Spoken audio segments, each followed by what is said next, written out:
Wrigley's Spearmint Chewing Gum, the refreshing, delicious treat that gives you chewing enjoyment, presents for your listening enjoyment Edmund O'Brien as Johnny Dollar. My name's Mark Nelson. I came to Hartford to talk to you about a federal assignment. I'm from the Treasury Department, Bureau of Narcotics. We need an insurance investigator For what?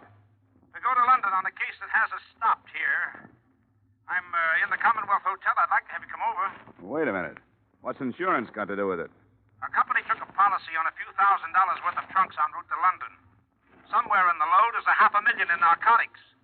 We want you to take the trip with it.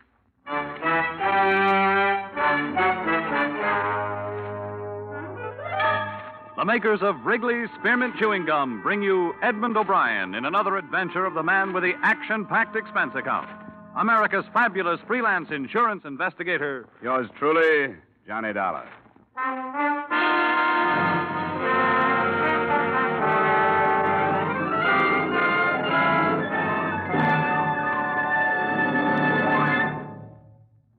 To make every day more enjoyable, treat yourself often to refreshing, delicious Wrigley's Spearmint Chewing Gum. Here's a taste treat you can enjoy indoors, outdoors, at work, or at play. The cool, long-lasting mint flavor refreshes you. The smooth, steady chewing helps keep you fresh and alert. Adds enjoyment to whatever you're doing. Wrigley's Spearmint Chewing Gum. Healthful, refreshing, delicious.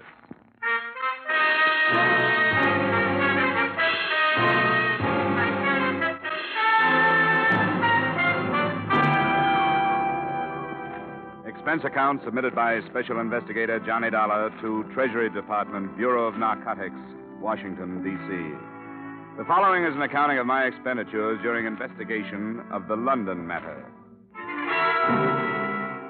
Expense account item 1, $1.75, cab fare to Commonwealth Hotel. I'll give you the background as briefly as I can, Dollar. We allowed the entry of some narcotics from India into Seattle. We've been trying to break up a big ring in the Pacific Northwest. But the stuff didn't stay there. We followed it south into Beverly Hills. Have you ever heard of Dorothy Rivers and Broderick Green? The woman? I think so. I saw her in a couple of plays in New York, didn't I? Yes, that's the one. She's been out west for the past 2 years making movies. Green's her husband, a director. The narcotics went to them. Well, to their house, at least. Well, they must have servants. Yes, they did, but that doesn't do us any good. There were 4 of them, but 3 of them have been discharged. They all had a hand in packing the trunks for this London trip, so any one of them or all of them could have packed the narcotics. You're sure that's what happened? We know they went into the house, but nothing has come out but the trunks. And I searched the place myself just before I flew east. Why don't you want to stop it? We cabled Scotland Yard, and they told us there's been a big increase in contraband over there in the past couple of years. You think this could be part of a pattern? Well, it's possible. You see, because they need our dollars, British Customs make it a point to extend a lot of courtesies to these visiting film celebrities. The stars always arrive with a lot of belongings and usually with a servant or 2. In the case of Green and his wife, just one. A confidential secretary, a Miss Miller, Lorraine Miller. She's traveling with the trunks. Now, I want you to get acquainted with her. Well, that shouldn't be too difficult. Who's the policy with? Standard Liability Company. $20,000 for a 2-week period. That's a short-term gamble. It'd pay the company to keep an eye on it. Couldn't you use that? Well, it would depend on how young and susceptible this Miller girl is. She's young, Dollar. I got close enough to appreciate that. Expense account item 2, $675, passage to England on the SS Morristown. Before boarding, I received a few more bits of instruction by phone from T-Man Nelson. We've been in touch with Scotland Yard again, Dollar. They're assigning one of their best men to the case. An Inspector Finch. He'll arrange to meet you when your ship docks. We sent him a description. Yeah, Finch. Okay. What else? Well, we still aren't sure about the Miller girl, but her brother is going on the same ship. That could happen. He's got a passport under another name, Miles Fanning. Now, if you need help on the trip, the ship's detective is Clarence Dawn. Dawn. Okay, I'll find him. Okay, Inspector Finch is in London, and I'm flying over in a few days. I'll find you. Hey, Nelson, are you sure you trust me? I'll let you know when we finish this thing. Bon voyage.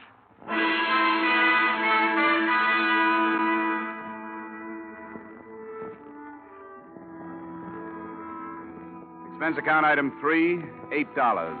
Bar bill. I met Lorraine Miller in a small lounge on B deck as we left New York Harbor.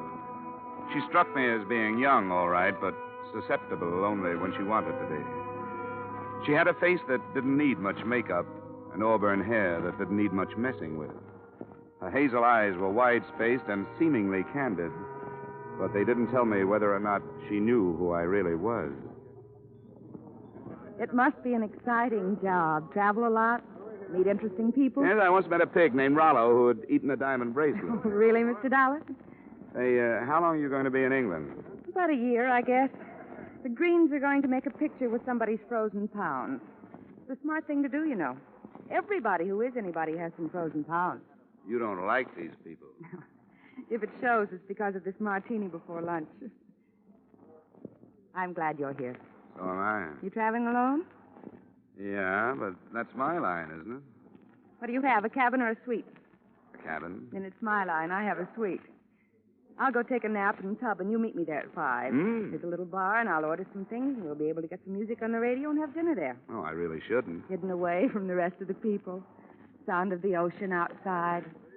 You'll like it. If I could only be sure that Mother won't worry about it.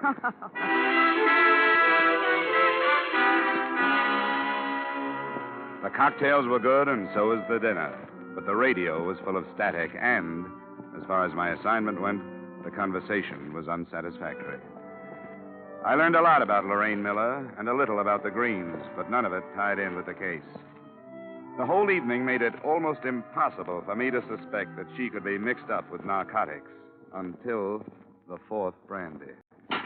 Jim? What is it? Oh, no. The porthole. Somebody pushed it open. It blew open. It startled me, that's all. Somebody pushed it. You saw him. You started to call out his name. No, I didn't, Johnny. It startled me so. My mind was 1,000 miles away in that Come over here and sit down. I'm sorry, Johnny. That was ridiculous. Why don't you want to tell me who it was? I saw him, too. Now, who are you afraid of? Don't ask me anymore, Johnny. But I want you to tell me. All right. You want to spoil everything with your stubborn prying? It was my ex-husband. He followed me before. Now, if you'll please leave. Johnny, I won't be able to see you again.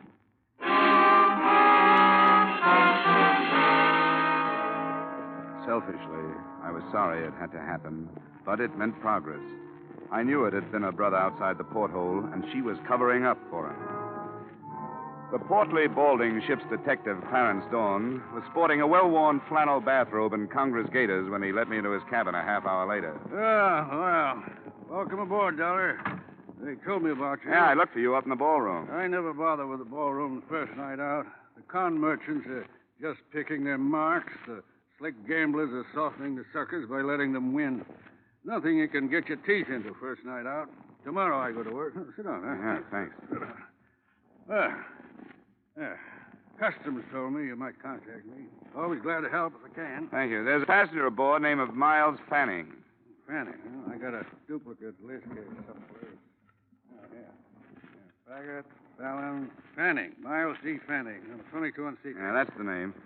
You know anything about him? Oh, let's see. I keep a notebook. Names of some of the hot ones that make the crossing. Fanning. Well, he's not here. Don't know anything about him. What's his specialty? Well, this trip he's using forged papers. Fanning's not his real name. Say, I'd better report that, hadn't I? No, the federal men want him left alone. Is he hot? He could be. Oh, yeah. Can't let me in on it, huh? I know how it is. I wish you'd pick him out tomorrow. Keep your eye on him for me. Sure, absolutely. Glad to help. Anything special you want? I'd like to know if he meets the girl on number 12A deck, Lorraine Miller. Auburn hair, hazel eyes, about 5'4". Got it? I'd like to know if he sends any cables ahead to London. I'd like to see copies if I could. I'll get word to the radio operators right away. Thanks for the cooperation, Dawn. I'll check back with you tomorrow night. Right.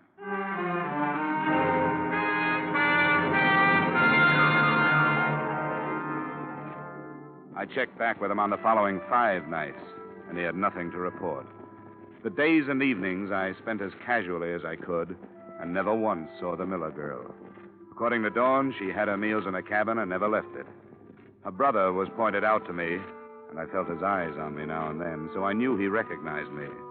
Then, the night before we were due to dock in Southampton, I was surprised in my cabin by an unmistakably feminine knock on the door.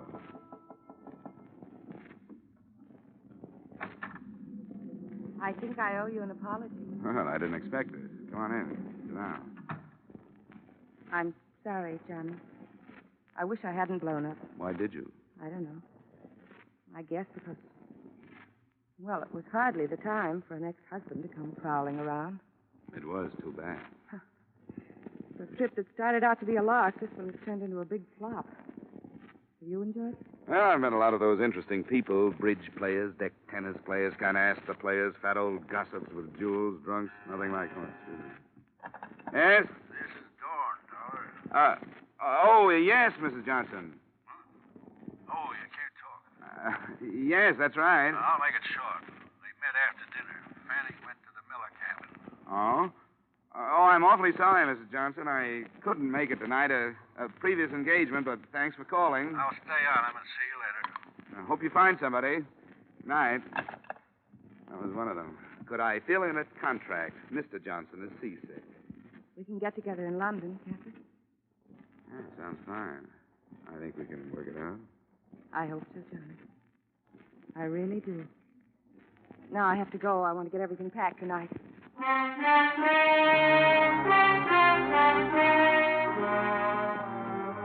I poured myself a nightcap after she'd left. A big one, because I was confused.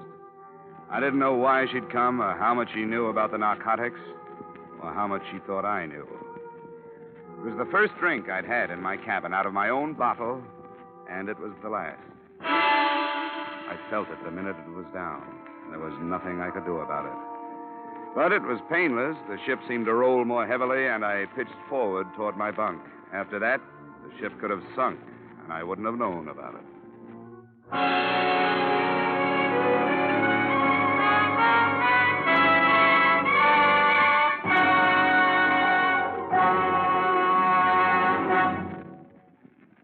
To make every day more enjoyable, treat yourself often to refreshing, delicious Wrigley's Spearmint Chewing Gum. The lively, full-bodied real mint flavor cools your mouth, moistens your throat, freshens your taste. And the chewing itself gives you a little lift, helps you keep going at your best. So for real chewing enjoyment that's refreshing and long-lasting, always keep Wrigley's Spearmint Chewing Gum handy.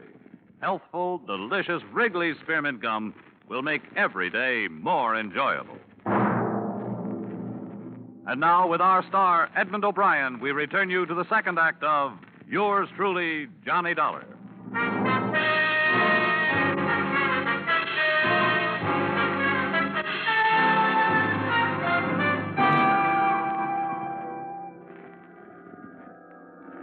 I don't know. Great shock to the system. Yes, it must be. Sinister amount of opiate. Amazing resistance. Well, we'll try. There.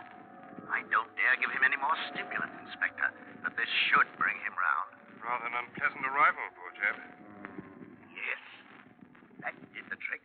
Now I'll leave him to you, Inspector. Keep him awake, but don't expect too much at first. Yes, of course. Thank you, Doctor. Mr. Dollar? Mr. Dollar? Can you hear me, sir? Huh? What? You must try to stay awake. Can you open your eyes? Who are you? Chief Inspector Finch of Scotland Yard. Oh, the girl. I'm afraid Miss Miller has disembarked. Fanning? He's being followed by one of my men. Mr. Dollar, your system received a large amount of opiate, enough to render you unconscious for almost 12 hours. Do you know who administered it? We're in Southampton. Yes. It was a girl. She come to my cabin and there was a phone call. A phone call, sir? Yeah, the ship's detective has been giving me a hand, keeping his eye on Fanning. I wasn't watching her. She must have drugged the whiskey while I was talking. Oh, I was stupid. I shouldn't worry if I were you. The situation is nicely under control. The trunks? En route to the Green residence. However, the men in the lorry with it are from Scotland Yard. They'll unpack them, and I assure you nothing will pass unnoticed. Nice going, Inspector. Thank you, sir. We like to try. Now, if you could raise yourself and drink some of this coffee. All right. Yeah. Shouldn't be this hard. Nasty experience. Okay, let's have the coffee. Splendid. When you feel strong enough, we'll have an ambulance move you to my flat. You may rest there, and we shall await developments.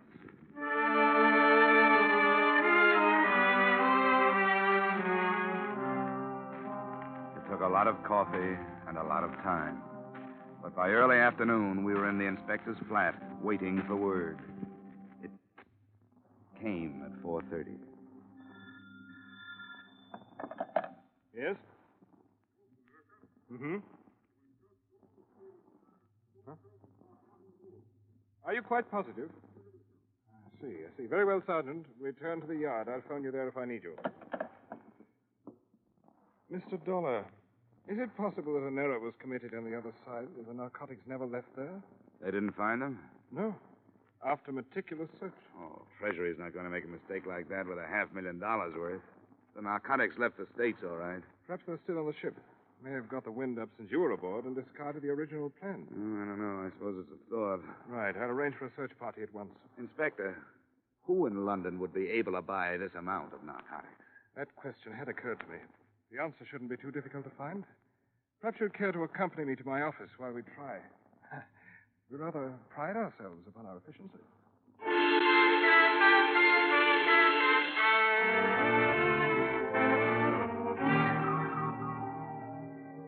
10 minutes after we got there, the ponderous machinery that is Scotland Yard started grinding out files on criminals. They were indexed according to every possible feature or characteristic. In the space of 2 hours, we had the name of every known narcotic suspect in London, and flying squad men had been sent out to cover them. But the first report that came in was negative. The ship had been searched without success. Then the phone rang again. Inspector Finch. Huh? Oh, yes, he's here. Mr. Dollar? Oh, thank you. Oh. This is Nelson, Dollar. I just got in. Oh, good. Have you heard about the mess? Part of it. I went down to the ship. Dawn told me what happened to you. Are you all right? Yeah, sure, I'm all right, but the stuff got through. It's loose someplace here in London. The trunks? Unloaded and searched by Scotland Yard men, nothing. What about the girl? She's being watched. Anything on Miles Fanning? Well, the yard's tailing him, too. Say, Nelson, are you sure the narcotics were put aboard the ship? Positive. But I'll get right on the transatlantic phone and get somebody to recheck the trail. I'm staying at the Empire. Call me if something breaks. Yeah, right. Treasury man, he's going to check the States to see if there was a slip. Good. $500,000. Rather a nuisance having that. This may be something. Yes? Mm-hmm. I see. Yes, at once. See that a driver and a radio cars at the main entrance. We want to stay in touch. Thank you. What was it? Any progress? Yes. Most unpleasant progress. The constable I assigned to follow the chap who calls himself Fanning has been shot to death. Oh? Progress lies in the fact that your ship detective fellow, Clarence Dawn, was killed at approximately the same time. Dawn? Yes. Do you have a pistol, Mr. Dollar? It's on the ship. We won't bother going there. I'll have two issued to us before we leave.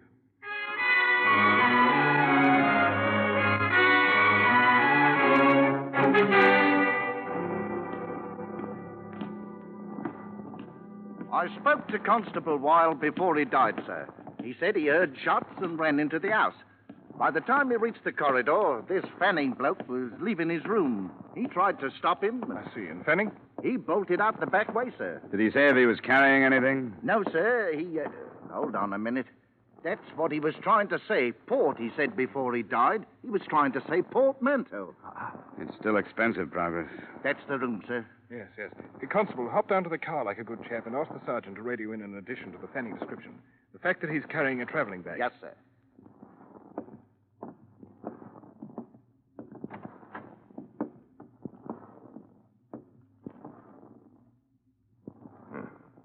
Is this Clarence Dawn?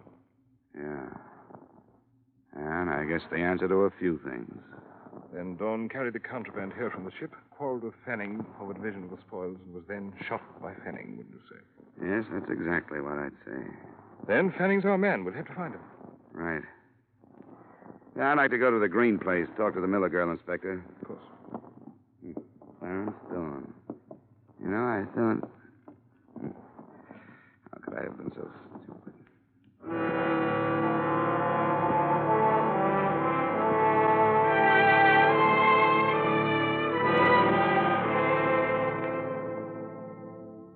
residence was dark when we arrived, and there was no response to either the doorbell or our shouts.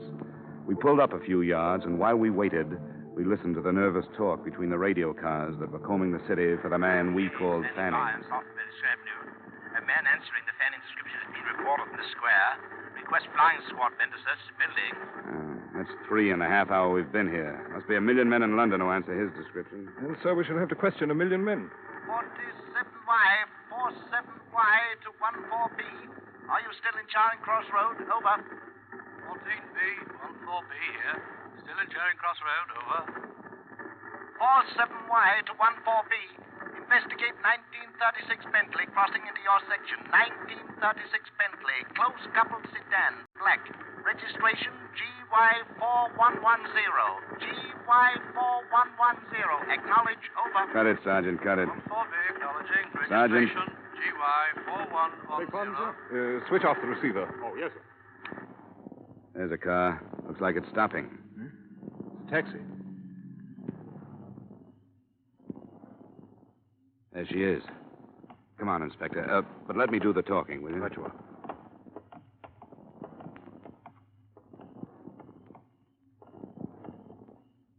Lorraine? Who is it? Johnny. Johnny, where have you been? Where is he, Lorraine? What happened to you? I looked for you when we were docking. I came to your cabin and knocked. Stop it. Where is he, your brother? Johnny, Come on, where is he? what has he done this time? What'd you say? What has Jim done? You know what he's done. No, I don't. He wouldn't tell me.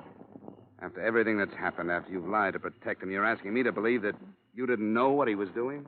Yes, I'm asking you to believe me. You don't have to. I haven't known anything about Jim since the war. It wasn't my brother who came home. It was somebody else. Somebody to be ashamed of. A stranger I gave money to so he'd leave me alone. But he never did. It was the war. What has he done this time? Tell me, Lorraine. He knew you were coming to London? Yes.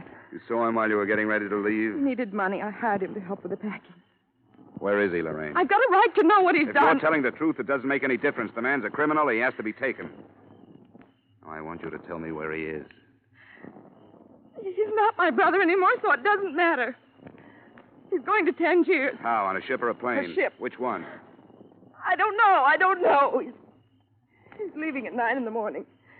If he doesn't, he'll drag me into whatever it is. Accomplice, he said. But I don't care anymore. I don't care. Well, Mr. Dollar, What do you think of it, Inspector? I don't think she was lying. We've had the same trouble here in England. Young boys who found themselves fighting a war as children were no more than grown-up children when one day they were told they'd won it. I've seen them. They can't cope with our rather sorry victory, and they simply don't care. Loyalties mean nothing. They want money, and they don't care what they do to get it. Perhaps you, an American, and I, an Englishman, are partially to blame. Yeah, I guess the war is still with us, Inspector. After you, sir. Thanks. Sergeant, Yes, sir. I want to know which ship is sailing for Tangier tomorrow morning at 9. Right, sir. When you find out where she's docked, ask the yard to contact Mr. Nelson at The Empire. the Hotel Empire. Yes. In the meantime, Sergeant, you might drive towards Royal Albert Dock. Right you are, sir.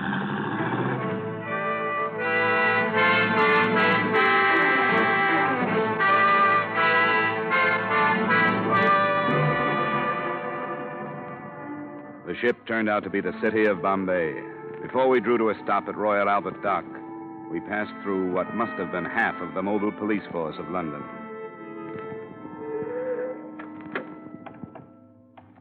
That must be Nelson's car. Yeah, there he is. Come along, Sergeant. We want you to stand guard at the gangway. Right, sir. Hello there, Dollar.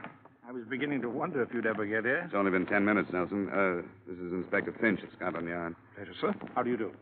Well, Mr. Dollar, Mr. Nelson, as you so quaintly put it on the other side, this is it? You're sure he's there? Oh, quite sure. Yeah, we got a radio report. And we hope they've cleared the ship of everybody else. Well, we might as well go. Right you are. I'm ready.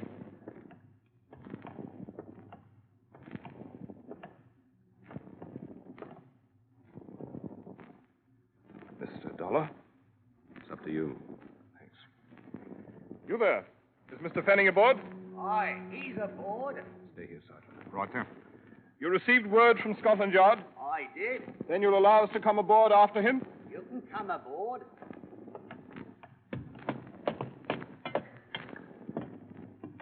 He knows you've come. He's got a gun. Where is he? He went forward, on deck. Everything below is closed off. Very good. We can find him up this way? That's the way.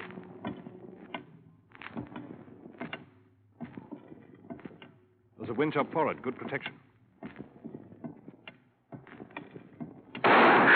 Down behind the hatch. Hey, Miller, Fanning, whatever you call yourself. Come on out. We've got the Treasury Department and Scotland Yard here, so come on out. He won't do it. He won't, Dollar. It's too late for him. I'd better cross over to the other side while you cover me. May draw him out. Are we ready? Wait till I move down here. This is good.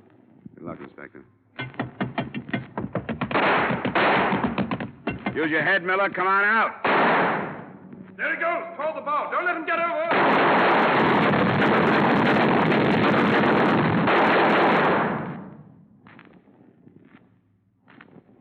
Inspector Finch? Yep. Nelson? Yes. Yes, you all right, Dollar? Yeah, what about him? He's dead, Dollar. We can search his cabin now.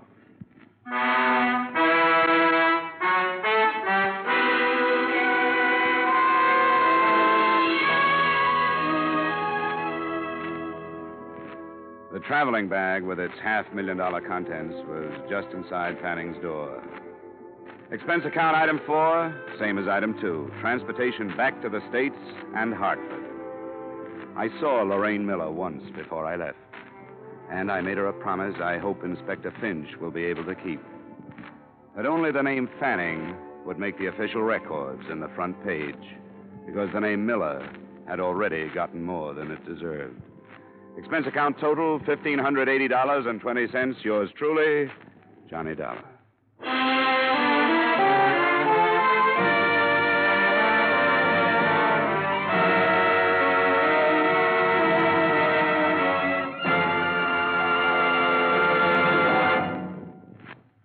Remember, friends, to make every day more enjoyable, treat yourself often to refreshing, delicious Wrigley's Spearmint Chewing Gum. There's lots of cooling, real mint flavor in every stick. And chewing Wrigley's Spearmint helps keep you feeling fresh and alert. You feel better, work better, get more fun out of doing things. So indoors, outdoors, wherever you go, keep some healthful, refreshing Wrigley's Spearmint Chewing Gum handy. To make every day more enjoyable, treat yourself often to delicious Wrigley's Spearmint Chewing Gum.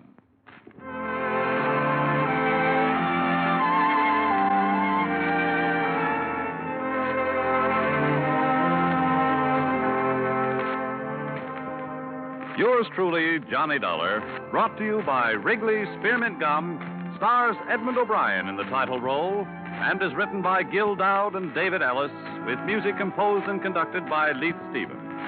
Edmund O'Brien can soon be seen starring in the Columbia Pictures production, 711 Ocean Drive. Featured in tonight's cast were Wally Mayer, Virginia Gregg, Herb Butterfield, Dana Herlihy, Tudor Owen, Ben Wright, and Alec Harford.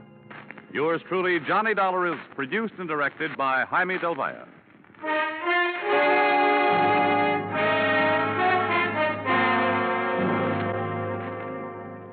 The makers of Wrigley's Spearmint Chewing Gum hope you've enjoyed tonight's story of Johnny Dollar and that you're enjoying delicious Wrigley's Spearmint Chewing Gum every day. We invite you to join us again next week at this same time when, from Hollywood, Edmund O'Brien returns in another adventure of Yours truly, Johnny Dollar.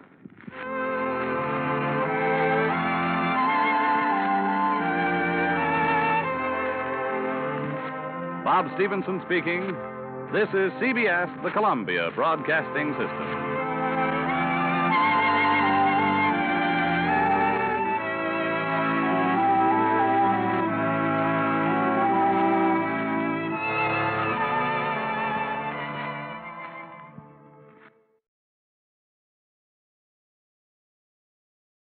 Wrigley's Spearmint Chewing Gum, the refreshing, delicious treat that gives you chewing enjoyment, presents for your listening enjoyment Edmund O'Brien as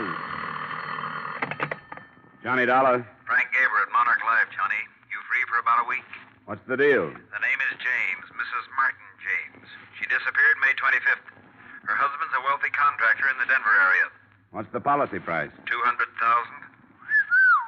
She better not be dead. According to the police, there's very little possibility that she's anything else.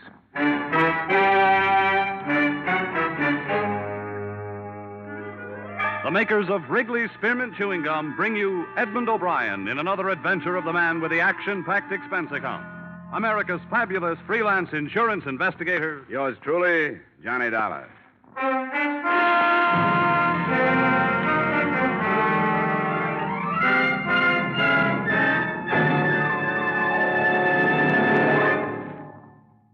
To make every day more enjoyable, treat yourself often to refreshing, delicious Wrigley's Spearmint Chewing Gum.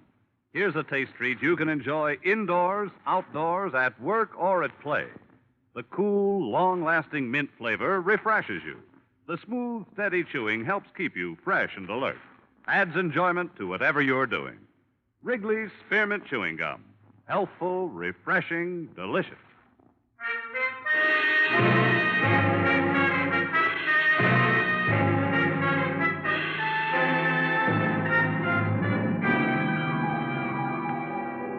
Expense account submitted by Special Investigator Johnny Dollar to the Monarch Life Insurance Company, Home Office, Hartford, Connecticut. Attention, Mr. Frank Gaber. The following is an accounting of my expenditures during investigation of the Barbara James matter. Expense account item 1, $73.87, transportation to Denver, Colorado. Expense account item 2, $2.30, taxi fare from airport to police headquarters, where I spent a few minutes getting myself up to date.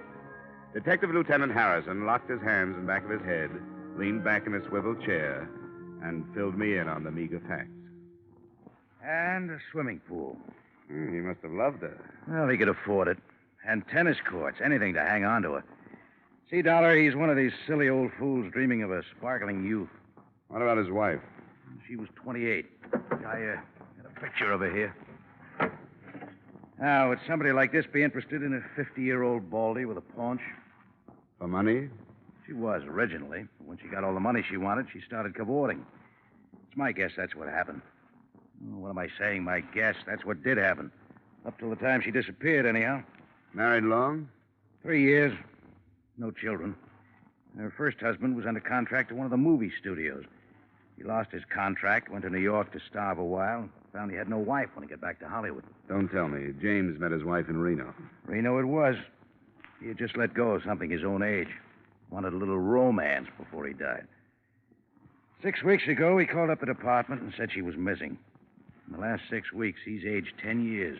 Looks like a very unhealthy 60 now. Nothing from the travel bureaus, out-of-town hotels? Nothing from railroad stations, bus depots, airports, auto rental services, other police stations in the U.S. and Canada, et cetera, et cetera, et cetera. So? After 6 weeks, murder.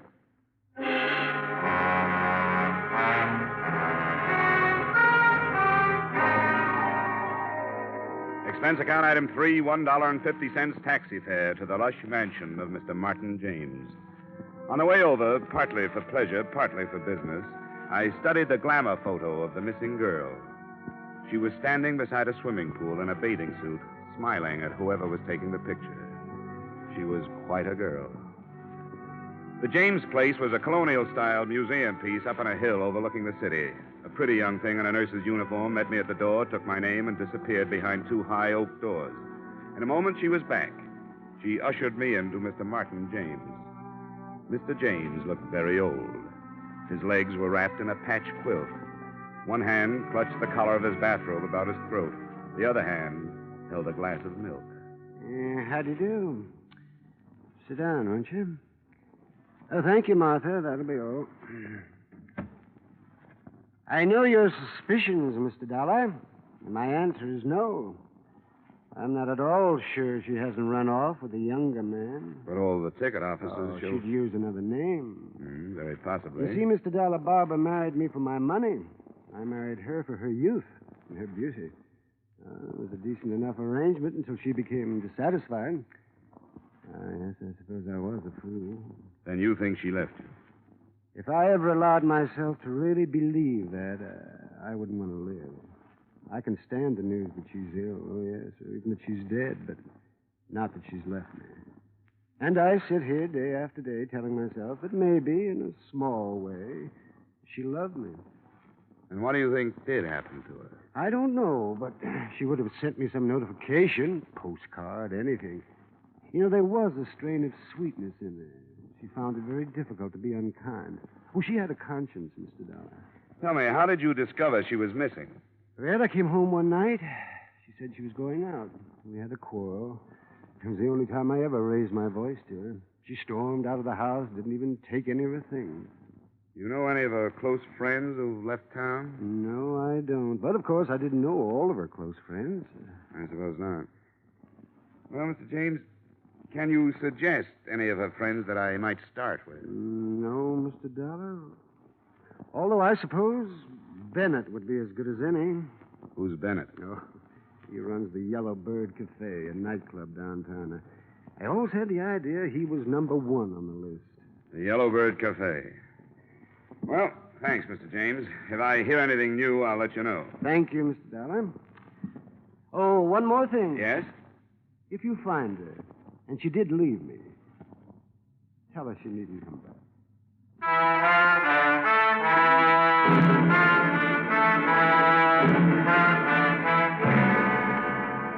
Expense account item 3, 90 cents taxi fare to the Yellow Bird Cafe, a blue-lighted night spot. In a minute or two, I was seated opposite a slick-haired leading man in a dinner jacket.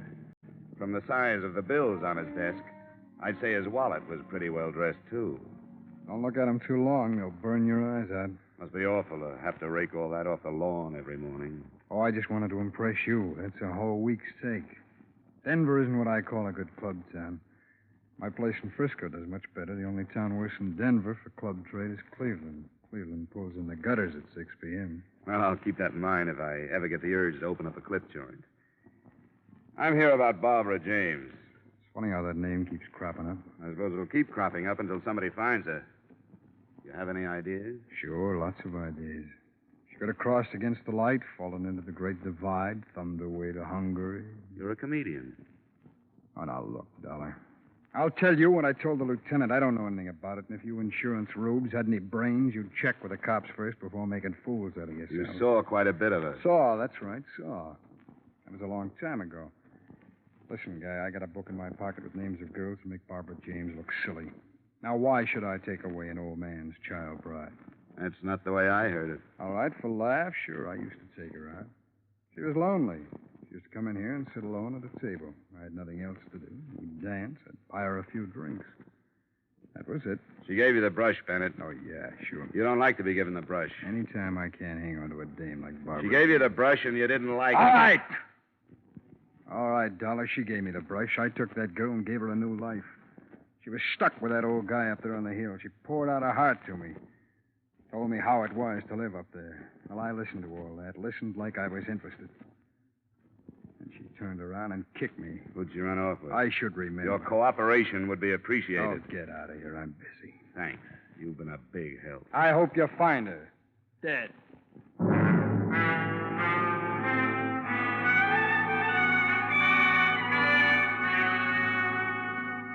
Expense account item 4, $3 for 2 drinks, 1 for me, 1 for the young lady I dragged away from the dice table. 2 drinks later, I was a lot better informed. You know, if he catches me talking to you, I'll probably be fired. If he catches you, you'll deserve it. I bet they were quite a team, this Bennett and Barbara. Oh, she gave him the brush. That's what everyone says. You think she's dead? I don't draw any conclusions without having the facts. Bennett hates to be brushed. So do I. Bennett started this place on money he borrowed from James. Now, that's a new thought. Mm-hmm. Here's another. Barbara James's first husband is in town. I didn't catch the name? Fred Fogel. Another leading man. Another leading man. Yeah, I think that's worth another drink. Uh-oh. Here comes Bennett. Say, where's this Vogel staying? The Parkman. Goodbye now. Well, I see you're pumping the help. Oh, just browsing. Browse elsewhere, huh? Right. Well, it's been swell. Wait a minute, Dollar. What did she tell you? We discussed baseball. Come on, sit down, Dollar. Make up your mind. All right, sit down. Sure. Look, Dollar, I don't know where Barbara James is, and for all I care, she's at the bottom of the ocean, but there are a few things that have nothing to do with this case which I would hate to have circulated around. Every man has personal matters. I'm glad you recognize it. Now, come on, what did she tell you? You didn't tell me Vogel was in town. Is he? What's he doing here? How should I know? All right, Bennett, forget it. But listen, this girl, this Dice girl, I don't go firing her or anything. I appreciate your interest in her welfare, Dollar, but I keep her for all the things she doesn't say. Finish your drink, Dollar. Ice is melting.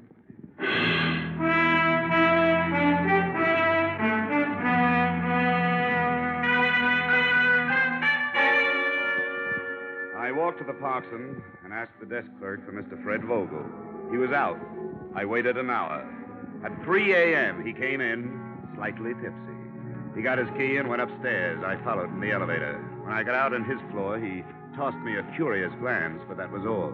When he'd closed his door and I was on his side of it, he was even more puzzled. You got the wrong room. Oh, yes, you have. You got the wrong room. Now, do you mind... Are you Fred Vogel? Yes, how did you know? You were married to Barbara James?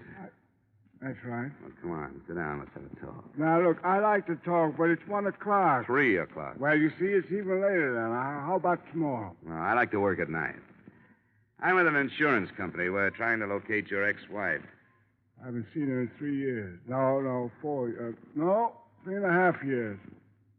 And what are you doing in town? Just passing through from New York to Hollywood. I took the northern route. Beautiful. I shunted off this way to see Barbara again. I'd pay my respects to her new husband. Sounds too casual. You know, I'm glad you dropped in. I was out all night sitting in some crummy bar, and there was nobody to talk to. But do you like a drink? No, thanks anyhow. Well, you don't mind if I have one? No, go right ahead. Yeah, when she left me, Mr. Oh, what? Anyhow, when she left me, I was destitute. Shook my confidence in myself. I always knew she was too good for me, but I never knew how much too good for me she was until she left me. Shouldn't have gone to New York. Why did you? Make money. Sure, make money. Why else would anybody be fool enough to go to New York? When I came back, she was gone. She'd gone with this guy, this James. Why did you come back, Fred? Had to see her again. 2 months I've been in town. I'm almost broke. First 2 weeks, I didn't have nerve enough to go up to her place, and then she disappeared. Now I can't go until I find out where she is. You've had a rough time. That's right. That's just what I need. I need somebody to sympathize with me. That's what I need. Oh, man, I wish you would have a drink with me. All right, Fred. I'll have a drink.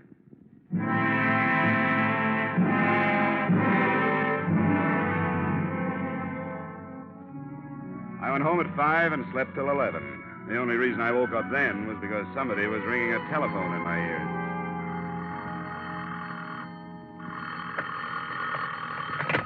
Yeah, hello. You sound like you're in the crest of a hangover. Who's this? Harrison, Who?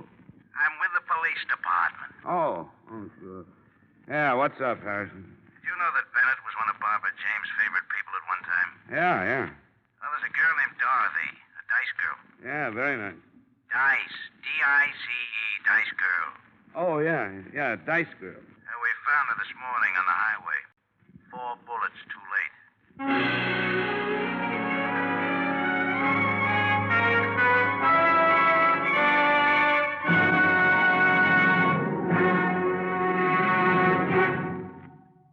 To make every day more enjoyable, treat yourself often to refreshing, delicious Wrigley's Spearmint Chewing Gum.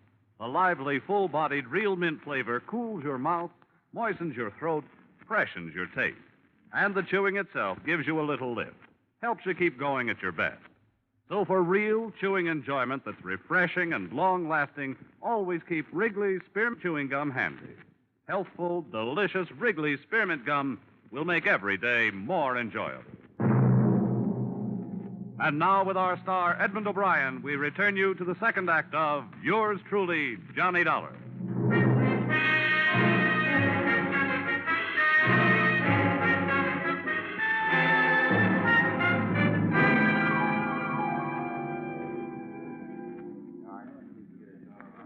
Well, the sure doesn't look like the apartment of a 26 girl. And this isn't installment furniture either, Lieutenant. Let's nose around in that closet. What? Imported brocade. Yeah. My wife's been pestering me for something like this for 10 years. Now, how would a girl like Dorothy rate all this? For being lovely? Or for being quiet? Possible. It's usually the former. Yeah, that's true. Wait a second. What are you doing? Looking at this label. Martin Rifling, Denver. Now lead me to the classified. Yeah, it's a very cute doll. I wish I'd have thought of that. Yeah, here's the yellow book. Thanks. Let's see. Dresses. Here we are. Now, Rifling. Right here. Martin Rifling, early 5687. There you are, Lieutenant. Make the call in the name of the law. Yeah. 5, 6, 8, 7. I hope they still have the records. On the other hand, a customer like this, hello, say this is Lieutenant Harrison, Police Department. Have you got the records on a Miss Dorothy Weller? No, all right, sure. What's the deal? Says I have to talk to the manager. Hello, say this is Lieutenant Harrison, Police Department. I'd like some information regarding a Miss Dorothy Weller. Yes, Weller. She had quite a substantial account with you, didn't she? 3,000. Wow. Look, who paid the bills? What? She did? Well, did she ever come in with anybody? I see. Yes, I see. All right, thank you. Nothing. She paid everything herself. The bankroll wants to keep itself a secret. Well, let's check on some of this other stuff. Probably the same deal, Lieutenant. She was getting plenty from somewhere, and the gift was strictly anonymous. Got any ideas? Same one you got. I want to mess around here for a while. You go on over to Bennett's and check. I'll let you know if we're right, Lieutenant. And look, why don't you take some of that imported brocade back to your wife? Huh? Don't be silly. Then I'd have to take her someplace expensive to show it off.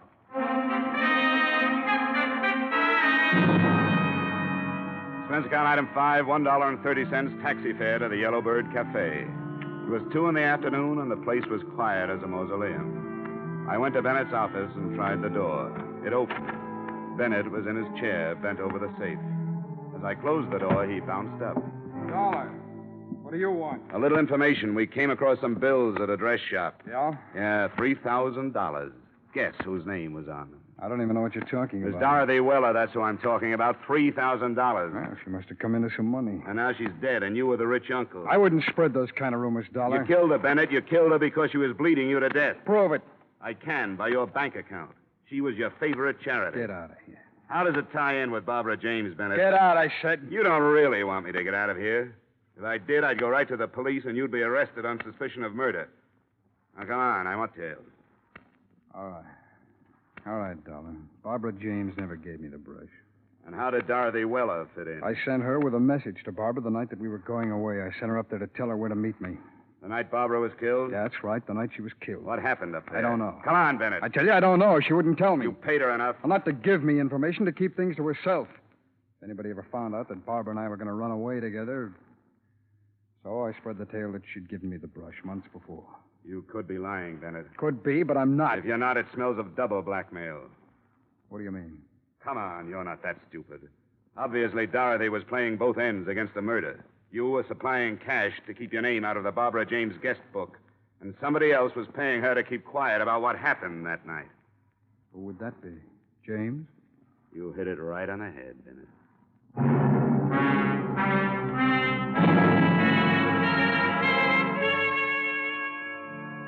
Expense account item 6, transportation to the Martin James place.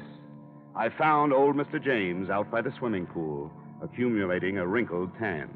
He sent the nurse for something cool for me, and we settled down to conversation. Are you calling me a liar? All I know is something drastic happened the night Barbara James disappeared. Now, look, I don't prosecute anybody. I'm just an insurance man. My job is to find your wife, that's all. Well, I've told you the truth. No, I'm afraid not, Mr. James.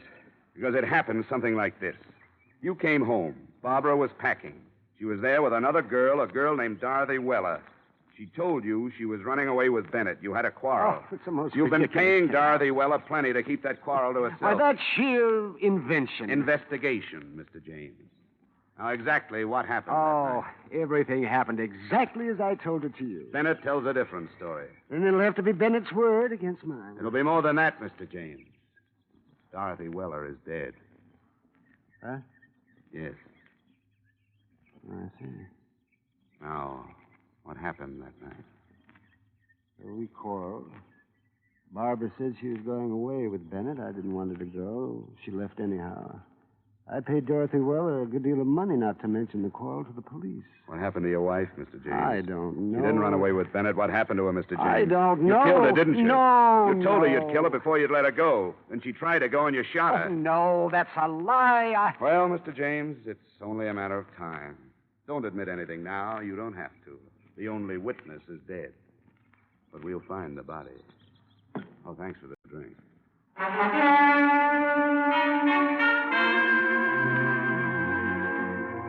3 weeks passed. Barbara James was still missing. We were stymied, no place to go. We searched every inch of the grounds on the James estate. We found nothing. The garbage disposal, nothing. The incinerator, nothing. Yet neither of us doubted that James had killed his wife. Sometimes he'd follow us around, his hands behind his back, a little smile on his face. I got to hate James. It was like losing at canasta night after night to the same guy. One day I was standing in the patio looking down into the blue water of the pool when somebody tapped me on the shoulder. Mind if we clean it? Huh? The pool. Oh, well, you better ask Mr. James. Oh, I thought you was going to use it or something. No. Well, we service the pool every 2 weeks. Unless somebody's using it, we go right to work, you know. Well, go right to work then. Yeah, sure thing. We built this pool, you know. Oh, really? Yeah, I've been building pools in and around Denver for 25 years. My father was in business before that. This here's a beautiful job we did. We take real pride in this here pool. Yeah, it's a nice pool, all right. Oh, we got some beauties all around, but this here's our pride and joy. Solid gunite all the way through. Steel reinforcements, Lutweiler pump and motor. Best equipment you can buy. This thing set old Mr. James back a plenty, but you get what you pay for. Nobody builds a better pool than us for the money. Oh, is that so? Oh, sure. And we take our time. We routine the work so as you get the pool as soon as possible, but that gunite, you know, it has to set at least 28 days. Then the plaster. I wouldn't fill it until all that had a chance to settle. But Mr. James got awful impatient. Wanted the pool filled 10 days after we gunnited. I told him, I said, Mr. James, you don't build a pool like this every day. He said, I know that. And I said, Mr. James, you want this pool right, and I'm going to make it right for you. A few more weeks ain't worth getting impatient about. Ah, impatient, was he? Oh, my, you should have heard him. But we stood our ground, you know. Oh, goodness, I wouldn't ruin a $10,000 pool for the sake of 2 weeks. Hey, what's gunite? Well, I'll tell you. Gunite's a fine cement. We blow it out of a gun at 60 pounds pressure. See, poured cement ain't as good for a pool. But when you blow the cement into that steel reinforcement we lay down, that really gets in there and sticks. Practically all swimming pools are made of gunite now. When did you start the pool, Mr. Dolph. Daniel T. Dolph. Oh, we started about, May 23rd. We excavated then. Then we laid the steel the 26th. Then we So the night of the 25th of May, there was nothing but a hole here. Oh, no, nothing but a big hole. We got the gardener to water down so as he wouldn't cave in. Mr. Dolph, I'd like you to do something for me. Oh, sure thing. Drain the pool, will you? Drain it? Uh-huh. Oh, you don't have to aerodrain a Daniel T. Dolph pool. You see, the filter system and the automatic skimmer, they take care of all the I dirt. want you to That's drain why it and get some air drills in here and then tear out the bottom. What? Tear out the bottom? You crazy? Tear out this pool? Well, you'll be paid for it, and I'll get the authorization. This beautiful pool? After we did a job like this, what for? What for? Maybe for nothing, Mr. Dolph.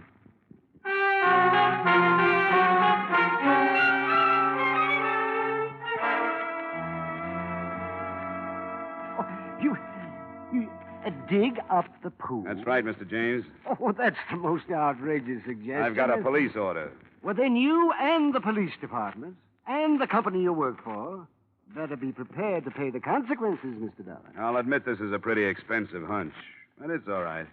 I work for pretty expensive people.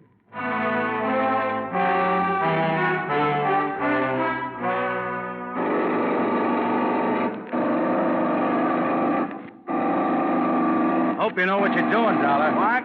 I said I hope you know what you're doing. Well, it's only a hunch, Lieutenant. May 25th, the girl disappeared. Now, May 25th, there was nothing but a big hole here. James knew that the next day they'd put the steel reinforcement in and then gunite over it. What better place for a body? Oh, here comes James now. What? I said James is coming. Oh. Hello, Dollar. How are things progressing? Pretty well, Mr. James. Yeah, I hope you're having a good time. Just like a small boy watching them tear up the street. Only this time it's going to cost you your job. Yes, and your company. A lot of money. The order comes from the police department, Mr. James. You have to bring that up. Don't you think this is all just a little bit childish, Dollar? Depends on what we find. If we don't find your wife, it's childish. If we do, it's logic. But rest easy, Mr. James. It won't be long now.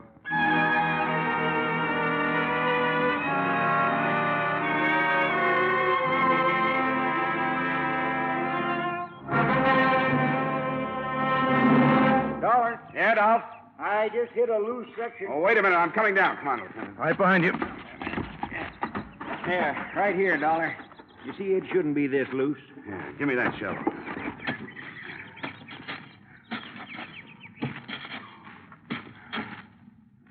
Look, Johnny. Yeah. Great place for it. What is it, Dollar? Dollar, what is it? It's a grave, Dolph. What? We better get after James. Hey, he's gone. Huh, let's get up there. There he goes, Lieutenant. Hey, he's up on the porch. Come on, let's go. As you see, I have a gun. You don't want to add two more to your score, James. And why not? Dorothy and Barbara, and now you. Not this time. No, you don't. Let it go. No, you're... Oh, nice work, Dollar. You all right? Just fine. But Mr. James isn't going to need a new swimming pool.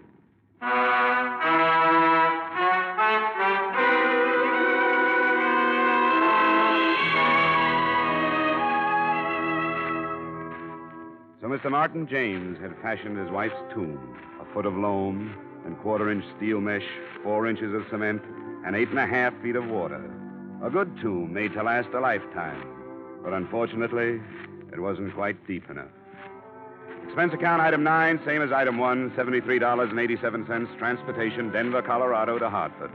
Expense account total, $344.59. Yours truly, Johnny Dollar.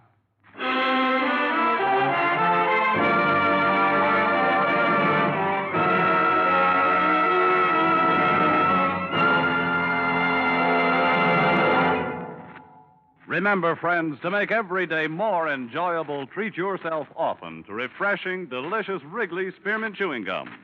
There's lots of cooling, real mint flavor in every stick. And chewing Wrigley Spearmint helps keep you feeling fresh and alert. You feel better, work better, get more fun out of doing things. So indoors, outdoors, wherever you go, keep some healthful, refreshing Wrigley Spearmint Chewing Gum handy. To make every day more enjoyable, treat yourself often to delicious Wrigley's Spearmint Chewing Gum.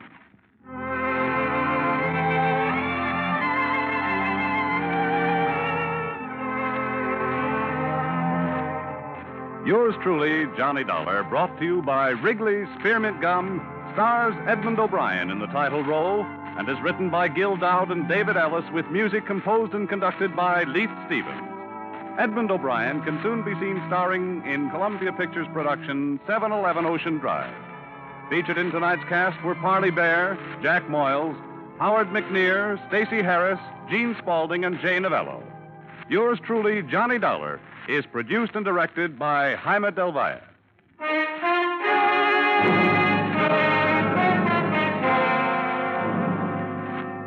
The makers of Wrigley's Spearmint Chewing Gum hope you've enjoyed tonight's story of Johnny Dollar and that you're enjoying delicious Wrigley's Spearmint Chewing Gum every day. We invite you to join us again next week at this same time when, from Hollywood, Edmund O'Brien returns in another adventure of... Yours truly, Johnny Dollar.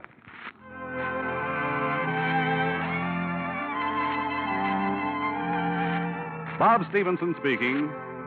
This is CBS, the Columbia Broadcasting System.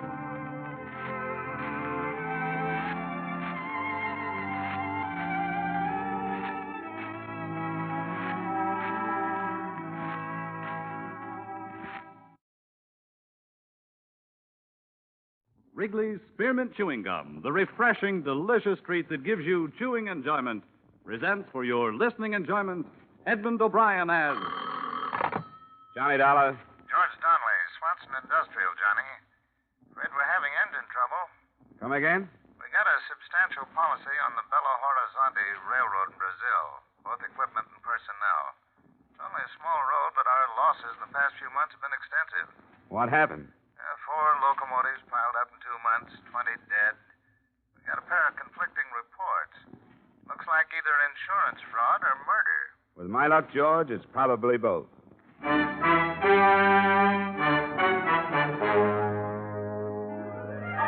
the makers of Wrigley's Spearmint Chewing Gum bring you Edmund O'Brien in another adventure of the man with the action-packed expense account, America's fabulous freelance insurance investigator. Yours truly, Johnny Dollar.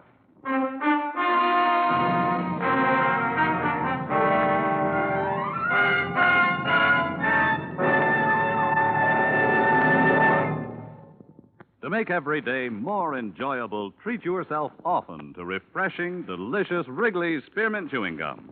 Here's a taste treat you can enjoy indoors, outdoors, at work, or at play. The cool, long-lasting mint flavor refreshes you. The smooth, steady chewing helps keep you fresh and alert. Adds enjoyment to whatever you're doing. Wrigley's Spearmint Chewing Gum. Healthful, refreshing, delicious.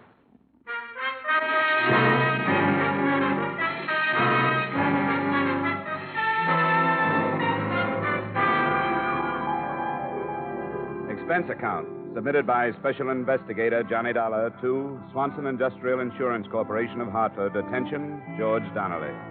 The following is an accounting of my expenditures during investigation of the Belo-Horizonte Railroad matter. Expense account item 1, $500.38, transportation Hartford to New York to Rio de Janeiro. I found the executive offices of the railroad, all right. Avenue Graca Arana, 392. But I didn't find the president, Mr. Benjamin J. Hulley. Reason? They'd taken him to the hospital that afternoon. A nurse at the Santa Maria told me that Benjamin Hulley had left strict orders that the minute I came in, I should be admitted to his room. I found him propped up in a bed. There was the smell of alcohol and boiled milk. Ulcers. Peptic or duodenal, we don't know. Nobody knows. The end product of acid indigestion. Insurance? You'll have ulcers, too. Probably. It starts with heartburn, then the gnawing pain before meals. Then all of a sudden you've got them. The disease of the businessman. Hey, maybe we'd better postpone our talk for a while. Now, what's the difference whether I think about it or talk about it? This way I get it out of my system. Otherwise, it eats at me. Consider yourself a treatment. Well, we'll cut it short. I can give you a condensed version. 4 locomotives, 20 dead. Yeah, but what am I giving you this for? You've got reports. 2 of them. One said accidental. The other said equipment had been tampered with. Ridiculous. Accidental. How could it possibly be accidental? 4 in 2 months. Easy, Mr. 4 Hulley, in 2 now, months. Easy. Listen to the facts. One engine caved in a wooden trestle over the Rio dos Varas. A trestle that had held up for almost a half-century. 2 dead. Only cabin tender, luckily. Could have been a freight. Another derailed at Bom Despacho. 2 more collided off a siding a few miles west of the port of Vittorio. Accidental, my foot. Who sent you the accidental report? Myers, Henry Myers, foreman of the roundhouse at Belo-Horizonte. That stupid, moronic, idiotic, blundering fool? You're going to pop something carrying on like this, Mr. Hulley. If you don't calm down, I'm going to get kicked out of here. Don't treat me like a baby. I know what I'm doing. Now, I meant to write a personal letter to Mr. Donnelly thanking him for the checks. They were prompt, very prompt. Your company's to be complimented. We'd rather be informed. Just what kind of a railroad do you run, Mr. Hulley? Manganese. Nothing but manganese. A little bauxite, but not enough to cover the bottom of a gondola car. Manganese is our load. And if you ask me, that's the trouble right there. Where? Peter Yaradan. Who's Peter Yaradan? He's beyond description, Mr. Dollar. The greediest, trickiest man I've ever known. I haul manganese for a competitor. At first, he tried to buy me out. I wouldn't sell. Then he used other methods. He spread vicious rumors about Belo-Horizonte Railroad stock being worthless. It almost ruined me. How about the crashes? Isn't there any evidence that someone tampered with the machinery? No, none. Whatever proof might have existed would have been destroyed in the crash. Which is exactly why I suspect Yarradan. Why, with this railroad in his hands, he'd control the entire market down here. Well, I think I've taken up enough of your time, Mr. Holly. Mr. Dollar, I'm an old man. I've worked very hard. I started as an engineer with this railroad 25 years ago. Worked myself up to the presidency. Whatever this road is, I've made it. I'd be everlastingly grateful if you'd put Yarradan just where he belongs, behind bars. My job is investigation, not prosecution, Mr. Holly. Take my word, Mr. Dollar, it's Yarradan. Well, before I go any further, I'd like to talk to this Myers, the foreman in Belo-Horizonte. Yes, very wise. It's about 400 miles north. I'll have a car and driver waiting for you in the morning.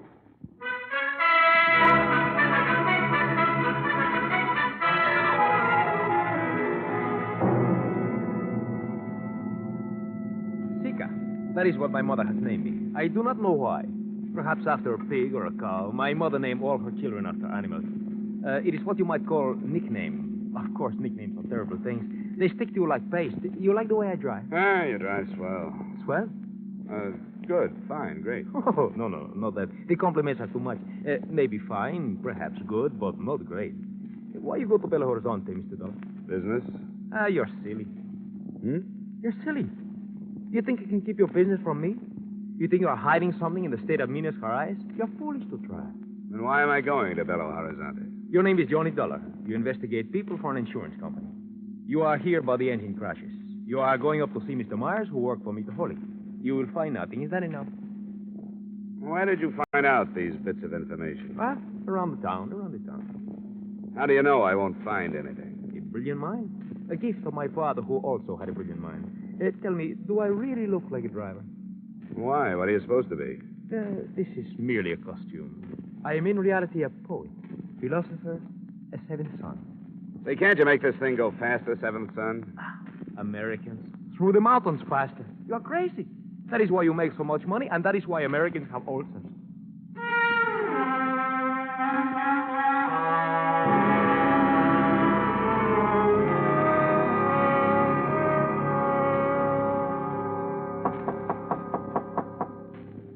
Second. Yeah? My name is Dollar, Mrs. Myers. Yeah. From Hartford, Connecticut, insurance investigator. I'd like to talk to your husband, if I may. He ain't here. When do you expect him? I don't know. Is it about the wreck? That's right. Well, I don't know if it'd be right to ask you or not. Well, it's up to you. I'm not from the police, you know. Yeah, I suppose it'd be all right. Thanks. He's shaving. Oh, I got plenty of time. Saturday Evening Post just come in from the States, if you'd like to see it. Oh, fine, thanks. And there's caramels on the table. Never touched the stuff. I'd like you to know, Mr. Dollar. Yeah. Well, I'd like you to know Henry don't know a thing about this business. I just wanted to ask him some questions about the accident report he sent into our office. He wrote what he seen, and that was all he wrote. I wouldn't be concerned, Mrs. Myers. And no matter what anybody says, Henry had no more to do with the busted pins in them rods than the man on the moon. He checked before it went out of the yard, and he checked just before... Uh-oh. Said enough. Get into the kitchen. I didn't say nothing to him. Go on. I didn't say a thing. She talks a lot. Dollar, did you see? That's right. She talks a great deal for a woman her age. Her parents let her gab all the time. Have a caramel? No, thanks. Hey, what's this about busted pins? Yeah, she mouths. Come on, Myers. If you've got nothing to hide, there's no sense evading the questions. The pins were sawed. Somebody, I don't know. I should have checked them before they left the yard, but I didn't. That's why you reported the crashes as accidental? All right, I was scared. A man gets scared for his job. How do you know about the busted pins? After the wreck, one of the guys told me. You mean somebody knew the pins were broken, and he let the engine leave the yards? Yeah. Who? Come on, Myers. Who? You'll have to find that out yourself, Dollar. You're in plenty of trouble, Myers. I told you all I'm going to tell you. Now get out of here. Okay. But if you change your mind, I'll be at the San Carlos Hotel. I'll remember that. The San Carlos. All day.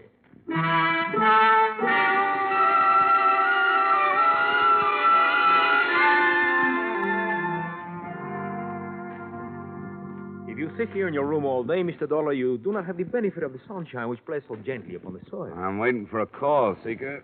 Are you certain you would not like another game of Monopoly? No, you won. Yes, company, you are dull. Sorry. If it were not orders, I would go back home.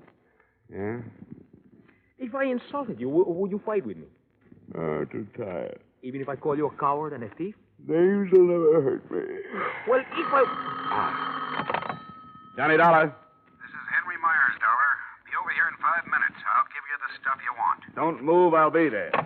You want Myers? He feels talkative. Come on, let's go.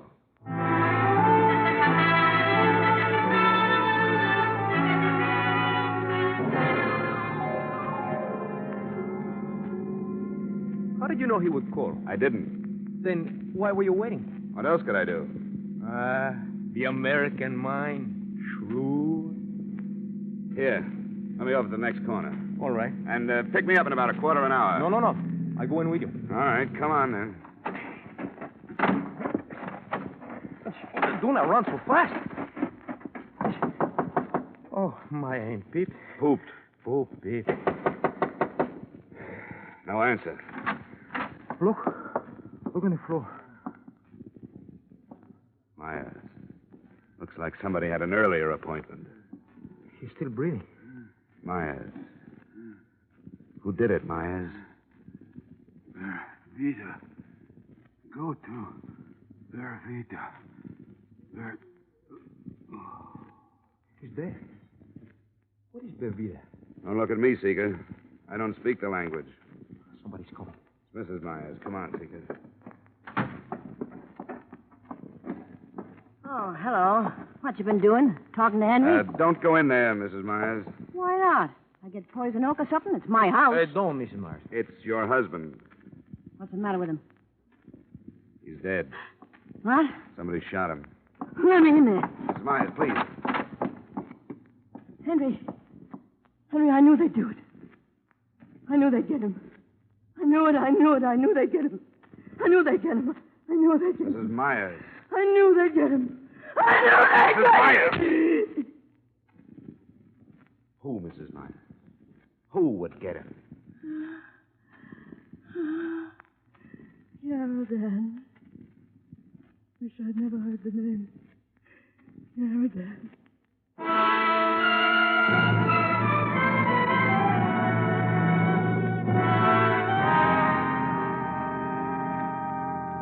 Come on, Mrs. Myers. Now try to remember.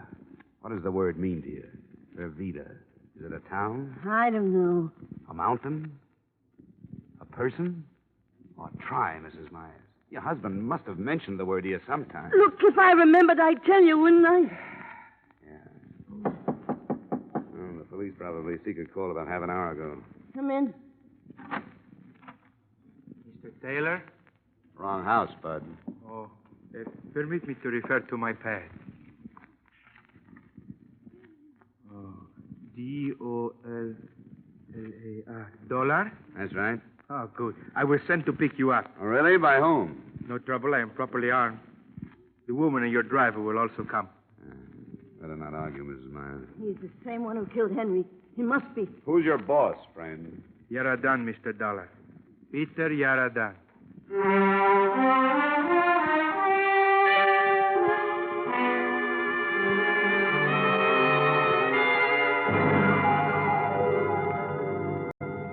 You may go in now, Mr. Dollar.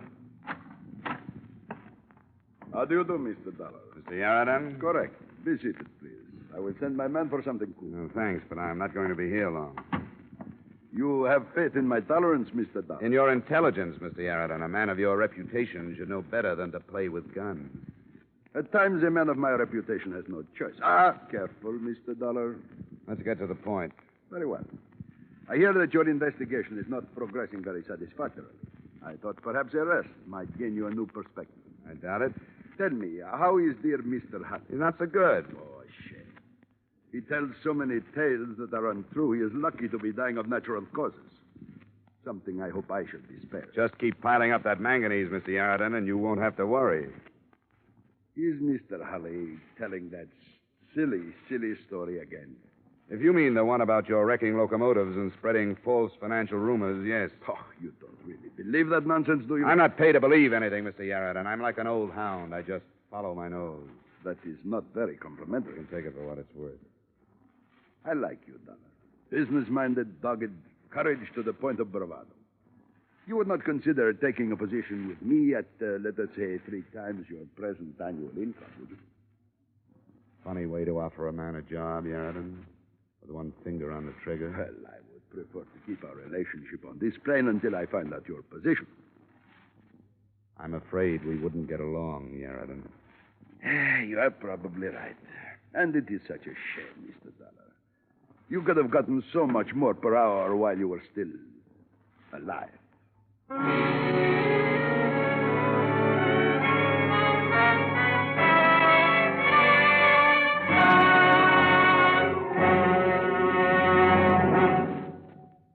To make every day more enjoyable, treat yourself often to refreshing, delicious Wrigley's Spearmint Chewing Gum. A lively, full-bodied, real mint flavor cools your mouth, moistens your throat, freshens your taste. And the chewing itself gives you a little lift, helps you keep going at your best. So for real chewing enjoyment that's refreshing and long-lasting, always keep Wrigley's Spearmint Chewing Gum handy. Healthful, delicious Wrigley's Spearmint Gum will make every day more enjoyable. And now, with our star, Edmund O'Brien, we return you to the second act of Yours Truly, Johnny Dollar.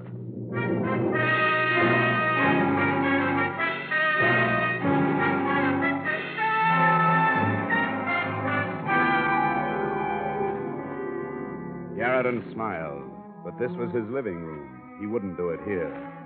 In that small moment of silence, I tried to see everything within my field of vision without taking my eyes from Yarradin's face.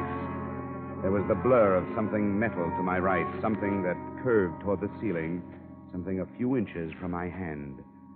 I reached out and pushed it over on top of him. The floor lamp landed on his chest, and the shot went wild. I threw my arms in front of my face and jumped out a latticed window. I landed about 10 feet down in Yarradin's rock garden, right in the middle of a clump of stubby cactus. I ran out through the open gate, and I didn't stop running until I found myself at the San Carlos Hotel. Expense account item 2, 3, 4, 5, and 6, $30.59 miscellany to tie up the loose ends. For example, telegrams, one to Hully, wishing him better health and asking him for a definition of the word Vervida. 2 more to the police of Bam Despacho and Victoria, requesting reports on the crashes. Another to the company in Hartford, gently hinting at foul play.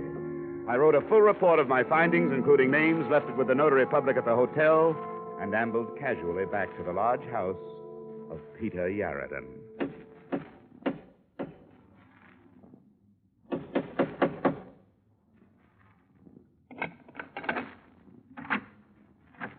Hello, Bud. Well, don't just stand there with your teeth showing. Invite me in. Thank you. Now run to the study like a good little boy and tell your boss he has a caller. Hurry up now. Put up your hands, Mr. Dollar. Don't be silly. You don't think I'd come back here without adequate protection? Put that thing away. Come with me.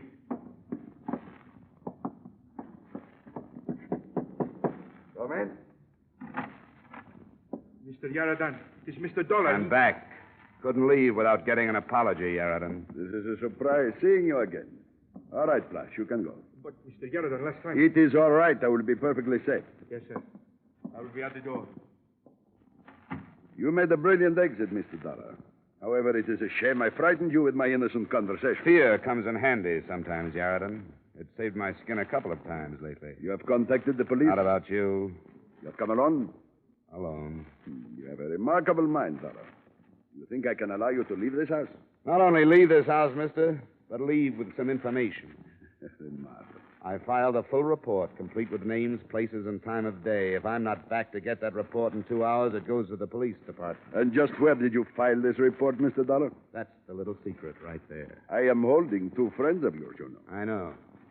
I would exchange their lives for the report. I'm sick of your office, Yarradin. You're going to release Mrs. Myers and Seeker, and you're going to tell me all about the word Vervida. How I wish I had a man like you working for me. Vervida, Yarradin. Of course, Vervida. But what you are really asking is, did I have any part in the railroad matter? You can answer that one, too. The answer is no. You don't believe me. Go on. The Belo-Horizonte Railroad has been on the verge of bankruptcy for 2 years. But Mr. Benjamin Halley is a very stubborn man.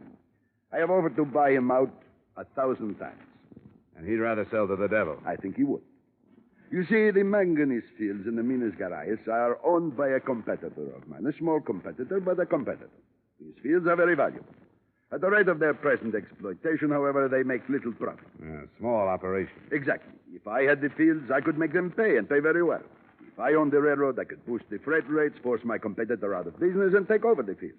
But Halley refuses to sell, even at a large profit. And the crashes? They should be obvious, especially to you, an insurance man. The railroad is failing. So he is scuttling his equipment and getting the insurance money. And Bervita? If I could get to him, I would have all the information I need to put Halley where he belongs. Okay, Aaron. I sense something of disbelief in your tone. There are other possibilities. Oh? Right now, I'll keep them to myself. Dollar, I will give you $10,000 not to deliver your report. I'm glad you made that offer, Yaradan. That tells me a lot. Tells you what? That you've been giving me a nice mixture of fact and fancy. Now bring Sika and Mrs. Myers down here. We're going back to the hotel.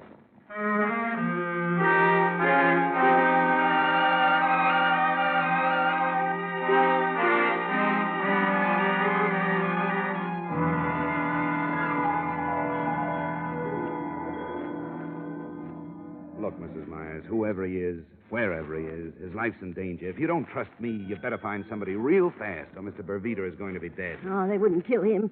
He's in somebody's way, or Yaradan wouldn't be that interested. All right, all right. There was 20 killed in the 4 crashes, Mr. Dollar. 20 dead, that's right.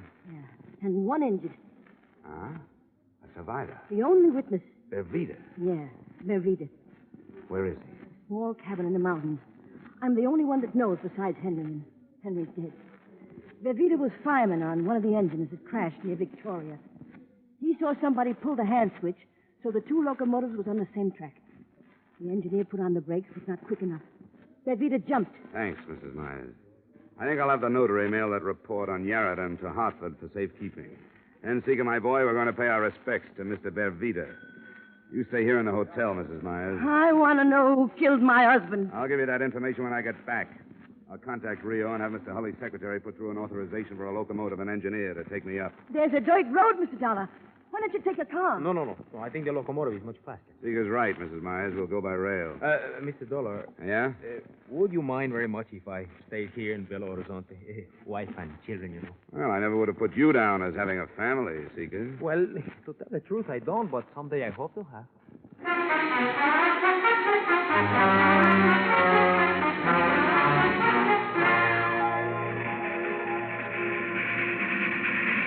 Should be around the next curve. That must be the place. Up ahead.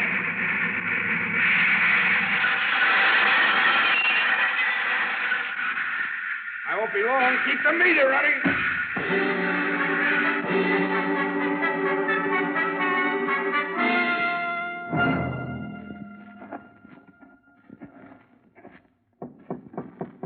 Who is it? My name is Dollar. What do you want? I want to talk to you. Come in. Hands up. Stay outside, Sika. Oh, it's late at night. Wolves, foxes. Stay outside. What do you want? I've come all the way up here to ask you a question, Mr. Bervita. I won't answer anybody's questions. Even for Henry Myers? What about Henry Meyer? They killed him. Good. I'm glad they got him. As much as I hate them, I hate him worse.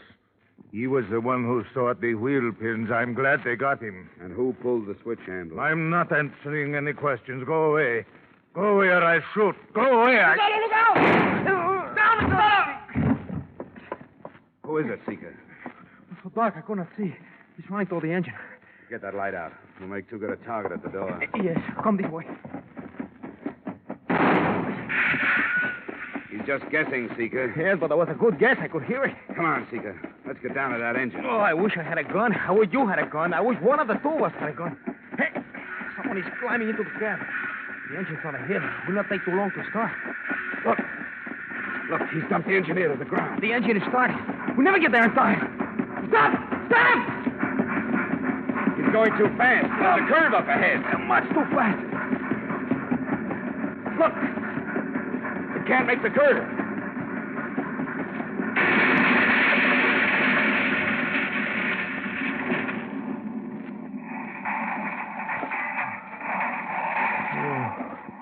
There is.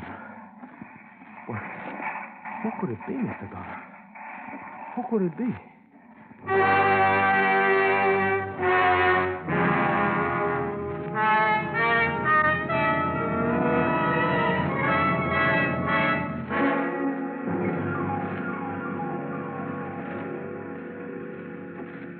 There is nothing left of it, Mr. Dollar. Nothing but twisted pipe. Look out. Don't touch it, Caesar. Most of it's still at boiling point. There is no sign of anyone. Yeah, but there was someone in that cab. Must be a trace of them somewhere around here. Come on, let's keep looking. But the boiler exploded. You think there was any part of a man in this bunch who wrecked you crazy, Mr. Dollar? See? Look, up there. Did you find something? There's a wallet. The outside's burned to a crisp. Can you open? Yeah, but I can't read the cup. Wait. There's one that isn't burned. What does it say, Mr. Dollar? It says, this certifies that the holder is a 25-year member of the Railway Engineers of South America. And the name? What is the name? Benjamin J. Hulley, late president of the Belo-Horizonte Railroad.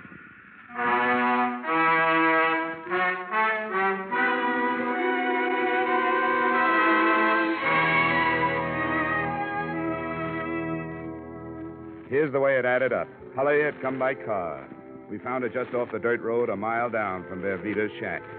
The murder of Henry Myers remains an unsolved case. Police assume someone in the employ of Benjamin Hulley pulled the trigger, but I guess they'll never know for sure. Due to my report and public resentment against him, Yarradan was forced to leave the country. The Belo-Horizonte Railroad is now in receivership, but it's still hauling manganese from the interior. I might say this was one case that had me stumped right up to train time. Expense account item 7, same as item 1, $500.38. Transportation to New York and Hartford. Expense account total, $1,492.54. Yours truly, Johnny Dollar.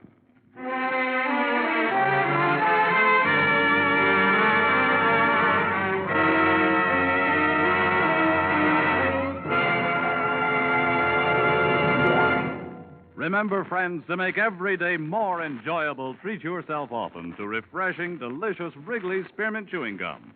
There's lots of cooling, real mint flavor in every stick. And chewing Wrigley's Spearmint helps keep you feeling fresh and alert. You feel better, work better, get more fun out of doing things. So indoors, outdoors, wherever you go, keep some healthful, refreshing Wrigley's Spearmint Chewing Gum handy. To make every day more enjoyable, treat yourself often to delicious Wrigley's Spearmint Chewing Gum.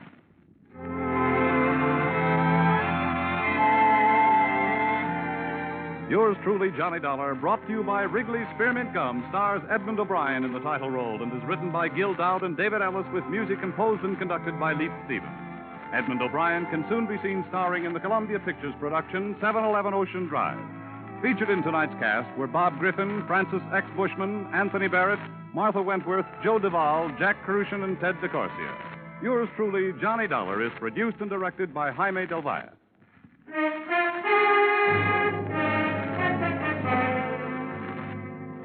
The makers of Wrigley's Spearmint Chewing Gum hope you've enjoyed tonight's story of Johnny Dollar and that you're enjoying delicious Wrigley's Spearmint Chewing Gum every day.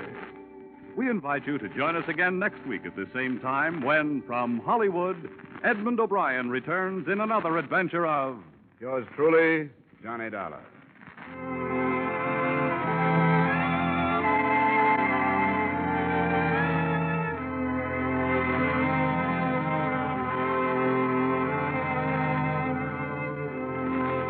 Bob Stevenson speaking. This is CBS, the Columbia Broadcasting System.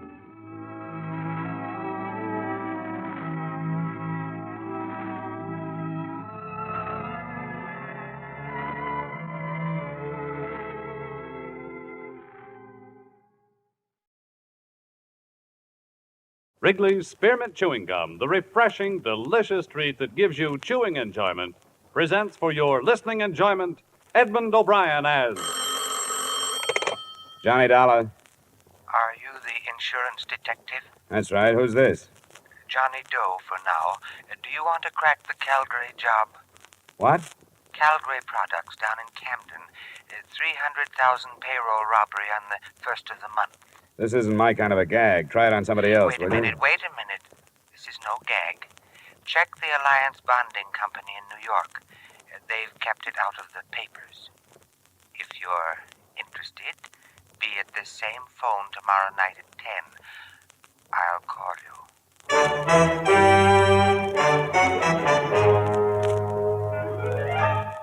the makers of Wrigley's Spearmint Chewing Gum bring you Edmund O'Brien in another adventure of the man with the action-packed expense account. America's fabulous freelance insurance investigator. Yours truly, Johnny Dollar.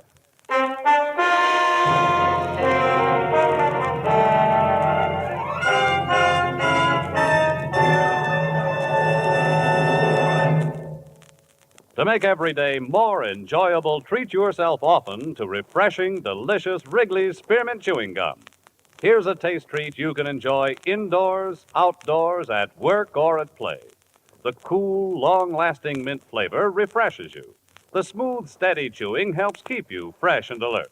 Adds enjoyment to whatever you're doing. Wrigley's Spearmint Chewing Gum. Healthful, refreshing, delicious.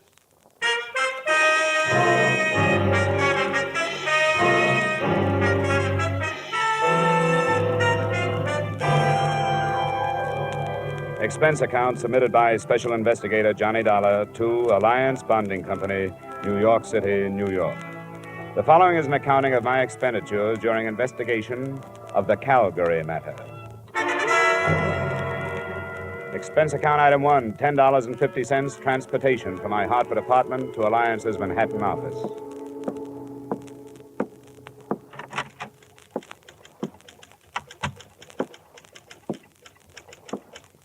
Good afternoon, sir. Hello. I think Mr. Matthews is expecting me. The name is Dollar? Oh, yes, Mr. Dollar. That door.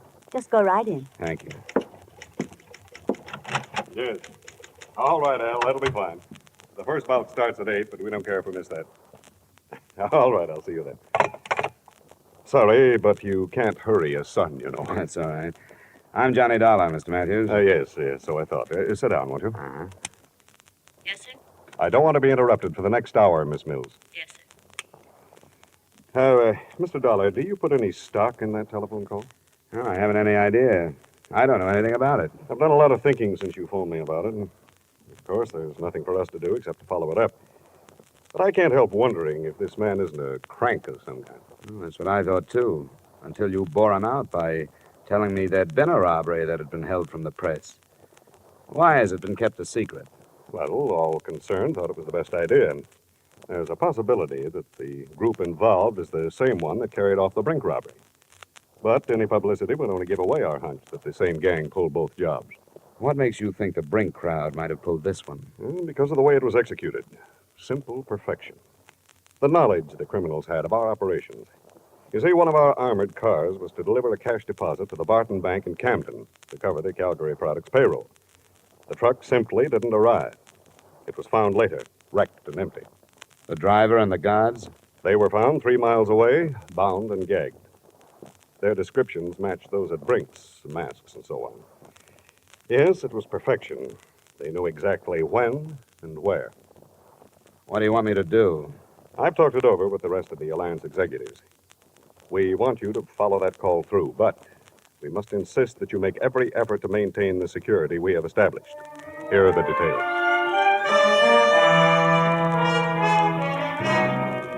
Expense account item 2, same as item 1, transportation back to Hartford. At 9:45 that night, I was in my apartment waiting for the promised call from John Doe. At 10:05, my phone rang. Johnny Dollar.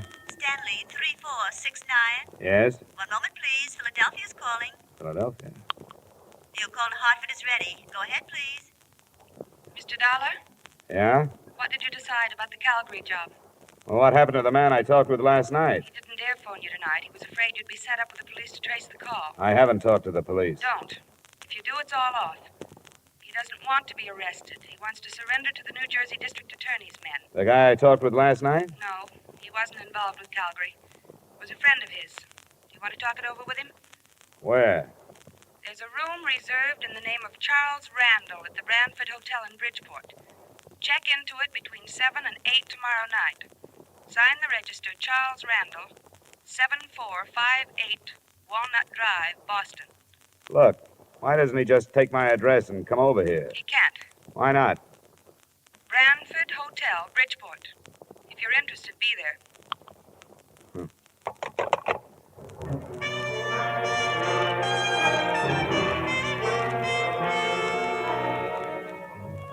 Expense account item 3, $5, mileage to Bridgeport and the Brantford Hotel. It was a weathered frame building in the Harbor District. I felt conspicuous walking across the lobby to the desk because I was the only man in sight who was wearing a tie. I wondered, since I was so out of place, why that address had been picked for a meeting that I assumed was not supposed to attract attention. My room was in the rear on the ground floor. I'd no more than opened a single window to air the room of the traces left by its previous tenant when I was signaled to the door.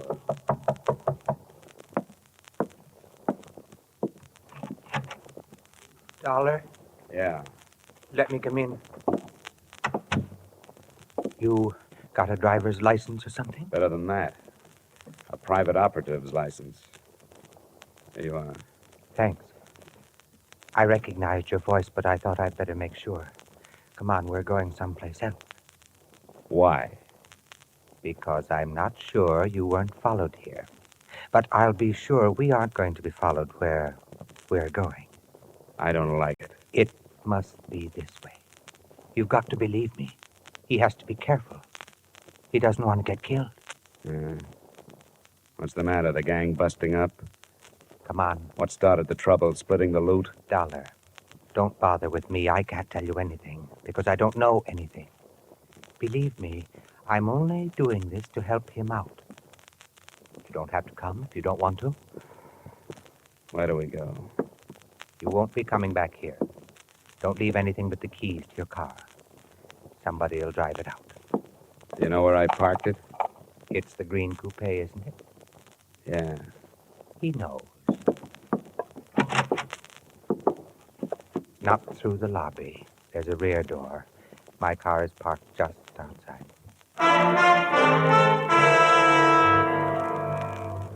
We drove without speaking, crisscrossing town and backtracking until he was satisfied there were no followers, and then out of town in roughly an easterly direction, following the shore of Long Island Sound. I clocked 3 4/10 miles on the speedometer, starting at the city limits. Then he switched off the lights and turned right into a pair of ruts. Finally, we bounced to a stop in front of a cabin near the water. Watch your step. There are a couple of roots in the path.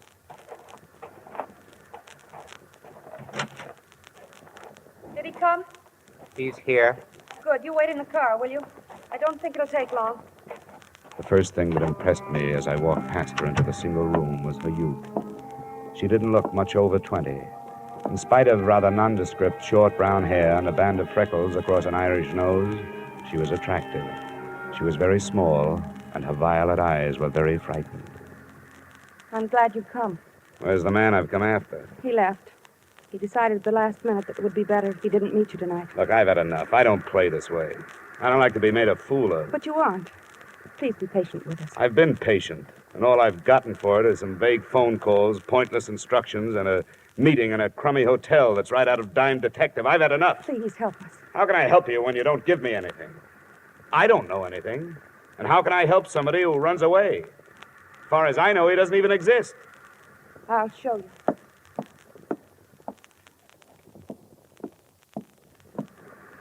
Open it. His share of the Calgary money's in it. I just need you to take the wrappers off. I can take this with me? Yes. I don't get it. Does it matter? He wants to give himself up. Why this way? I told you on the phone.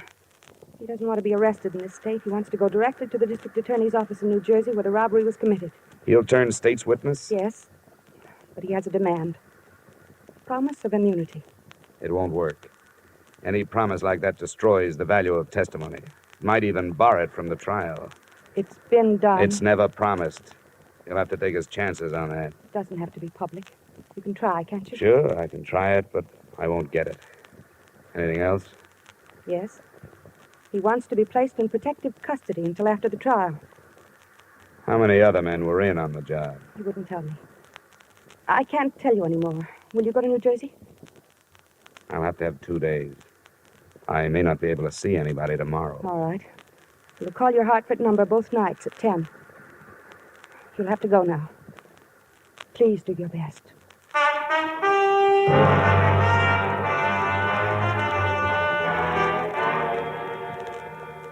Don't be ridiculous, Dollar. That's one of the most impertinent requests I've heard since I took office. Nothing personal, Mr. Kreider. I was asked to make it, and I did. Well, would you see that he's placed under protective custody until after the trial? Why should I grant this criminal any favors? Well, if it means breaking the Calgary Matter, it seems to me a favor or two would be worthwhile. We'll break it in due time. You know where he is? No, but I've been close. I may be able to bring him in if I can get you a word on a few of these things. Yeah, we'll see. Do you mind telling us where you've been operating? Now, you know I can't tell you that. These people are my clients now, more or less. I have to keep their confidences. Now, what's your answer? Answer? Definitely no immunity. Protective custody? All right. Yes, we'll assign a couple of men to guard him. Okay, Mr. Kreider. I'll see what I can do with that. You'll hear from me in a day or so.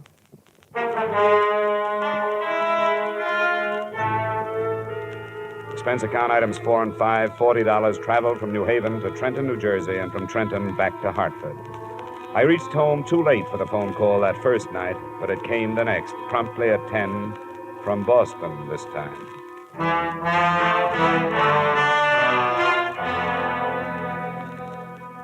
What happened, Dollar?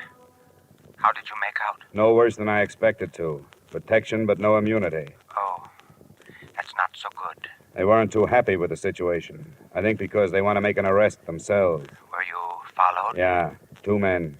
They're watching my building now. But I can lose them if you still want to negotiate. Can you come to Boston? Tonight? Yes, if you're sure you can shake the New Jersey men. Where do we meet? You're sure your line isn't tapped? They haven't had time, but they will if you don't quit stalling. Drive up through Springfield and Worcester. Just outside Boston, you'll pass through Auburndale. On the other side of it, there are 2 bridges. After you've crossed the second one, pull off the road and wait. All right, I'll be there. Well, let me tell you something. This is the last trip. Get your man off the dime. I can't spend the summer touring New England.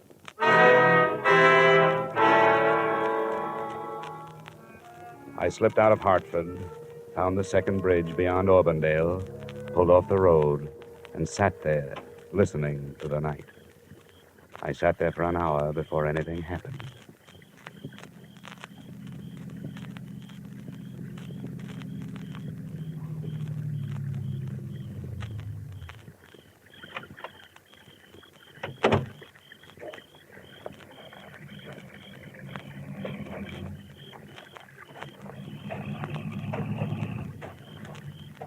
My name is Gannett, Mr. Dollar. Oh? Are you the one? Yes, I'm the one. Get in. Thank you. Well, you caused quite a stir, Gannett. Yes, so I understand. I've heard that crime pays only those who write about it and those who investigate. Are you armed? No, but satisfy yourself. The DA in Trenton? Then, by all means, the DA and friends will be at the cottage by the sound side after you have delivered me. It wasn't a silent trip, but the subject of our scattered conversation was always far removed from the Calgary Matter. Gannett's only typically criminal attitude was one of fear. He was never satisfied that we weren't being followed. We weren't. I learned that at 9:30 the next morning when we pulled up in front of the State Building in Trenton. We hadn't been followed. They were waiting for him.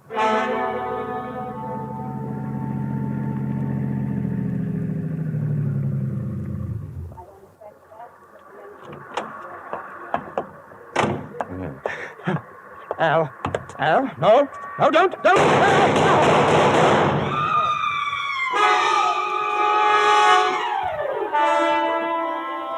Someone in the crowd, it was impossible to know who, shot Gannett to death and disappeared in the confusion. It was sudden and unexpected. More unexpected, I think, than learning after police identification that Gannett, admitted criminal, was also Arnold Gannett, LLD, professor of law at Russell University, New Haven, Connecticut.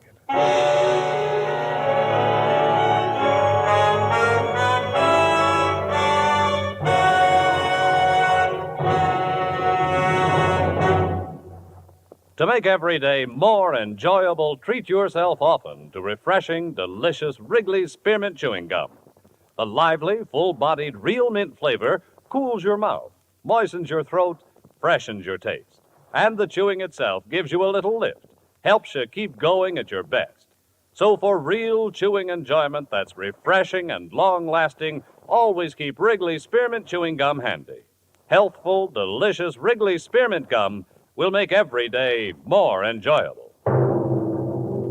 And now, with our star, Edmund O'Brien, we return you to the second act of Yours Truly, Johnny Dollar.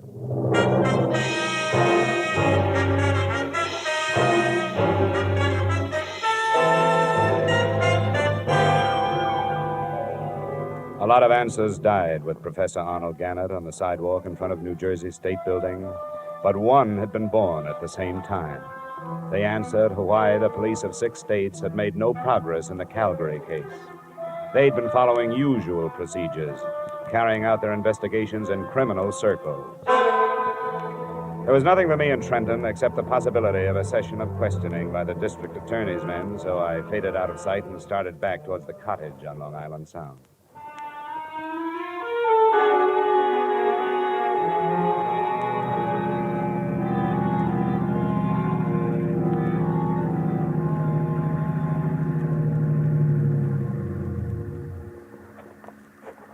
Hello? Hi. Did it go all right? No, it didn't. It blew up. Somebody was waiting for us in Trenton. He killed Gannett as he got out of the car. I thought we were careful enough. You were careful here and in Boston, but nobody was following you. They knew where he was going and waited for him. How did they find out? I don't know. He never told me anything about it. Where's the girl? She's asleep. She stayed awake all night. I don't know what this is going to do to her. She's his wife. She'll have to know. You're right. It'll be in the papers tomorrow, won't it? She was going back to New Haven in the morning. But I can't do it. I don't want to go in. I think you'd better. I don't know who you are, and so I don't want to lose track of you. Come on in with me. Very well.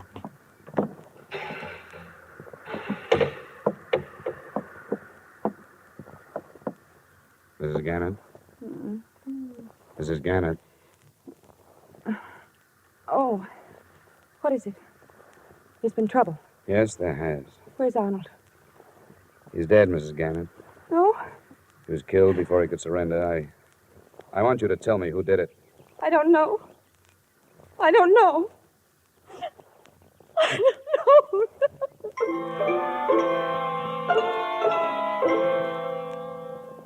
I gave her an hour to get hold of herself. During that time, I learned that the other man at the cottage was Earl Becker of Bridgeport and a gardener at Arnold Gannett's school. Enclosed, please find a copy of his statement.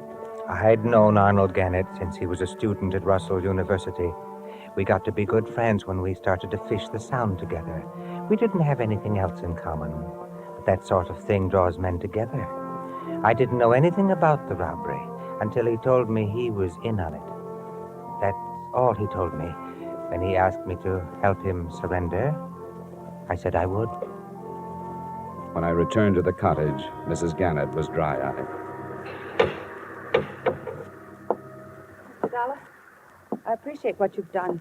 You tried to help us, and I know that you're not to blame for anything. Well, there was no way to stop it. It's all finished now. Now I want you to go back to Hartford.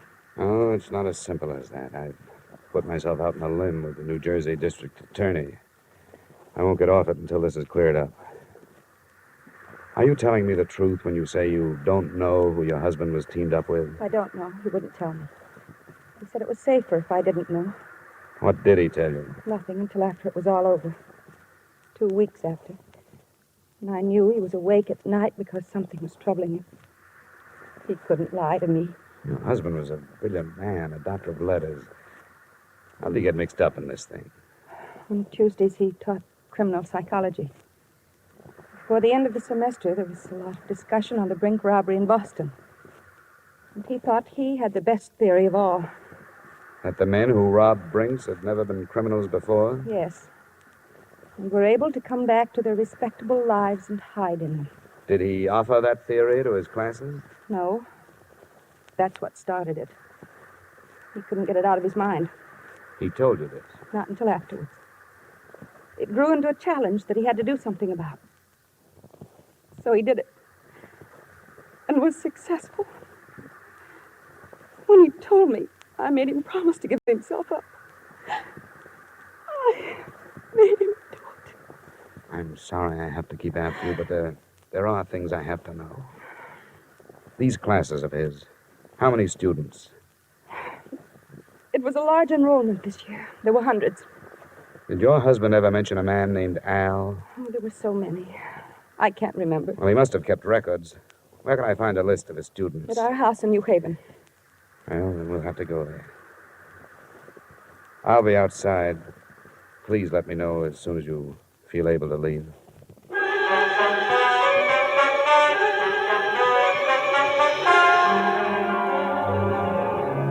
By now, the time element had become important. I knew that before long, the police would be swarming into Gannett's house and make my search impossible. I also knew I'd be dragged back to New Jersey for questioning.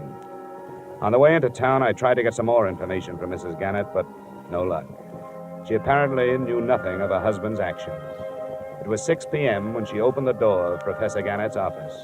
Across one wall stretched a row of file cabinets, his records and lists of students.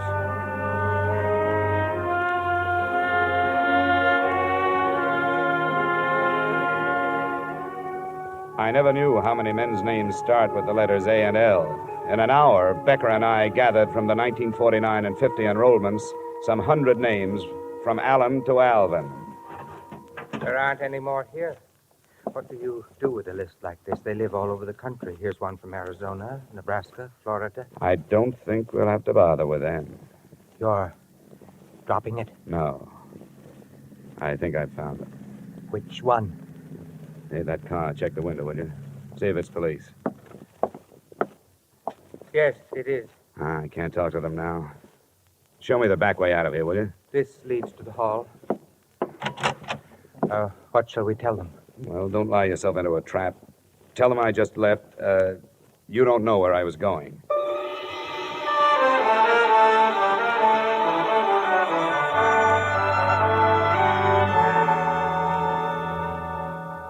Have you read the papers, Mr. Matthews? Professor Gannett?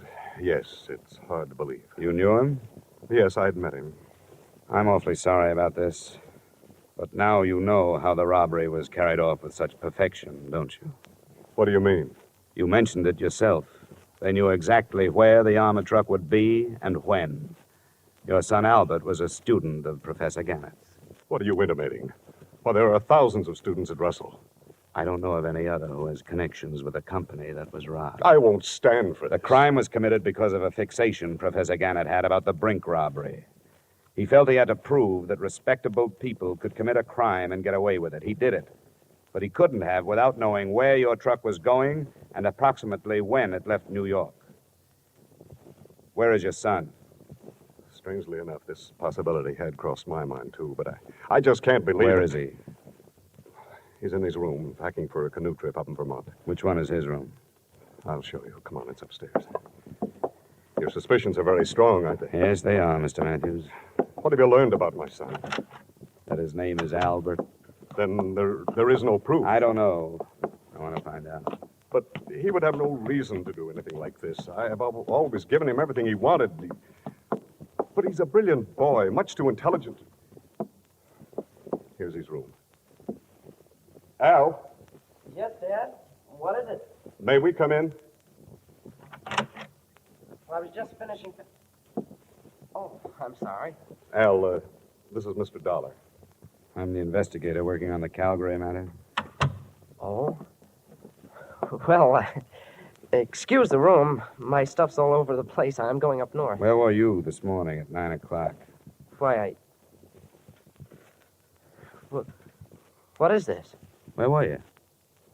I don't see that it makes any difference. It does. Because I was with Professor Arnold Gannett at 9 o'clock. Before he was killed, he called to somebody named Al. What does he mean, Dad? I don't understand. Mind if I look over your room? For what? For a gun. A .38 from the sound of it. The police will be able to check the slugs that killed Gannett. Dad. Yes, Albert? Dad, I did it. I don't know why. I don't... What'll I do? I don't know. Dad, it wasn't supposed to end like this. Dad. I can't help you now, son. All right. All right, then I'll get away. No, you don't. It's no use. Get away. Get away from me. Oh. I'm sorry, Mr. Matthews. Yes, Mr. Dollar. I'm sorry, too.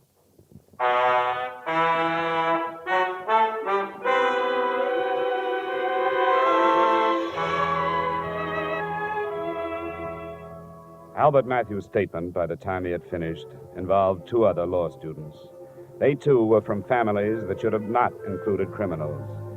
And I wonder if Professor Gannett's unsuccessful experiment doesn't mean that the Brink robbery, $2 million, wasn't committed by persons now hiding behind respectable lies. Expense account total, $1,180. Yours truly, Johnny Dollar.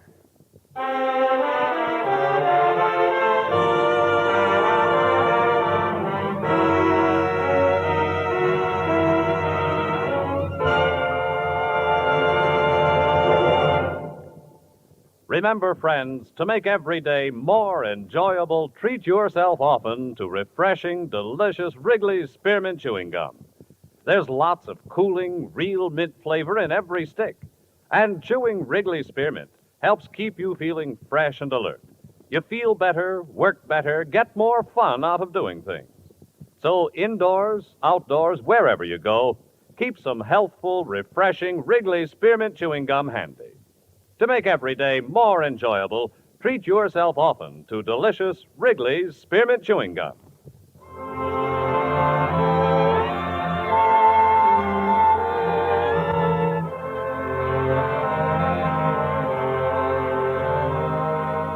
Yours truly, Johnny Dollar, brought to you by Wrigley's Spearmint Gum, stars Edmund O'Brien in the title role and is written by Gil Dowd and David Ellis with music composed and conducted by Leith Stevens. Edmund O'Brien can soon be seen starring in the Columbia Pictures production 711 Ocean Drive. Featured in tonight's cast were Ted Osborne, Florence Lake, Bill Boucher, Virginia Gregg, John Daner, and Terry Kilburn. Yours truly, Johnny Dollar, is produced and directed by Jaime Del Valle.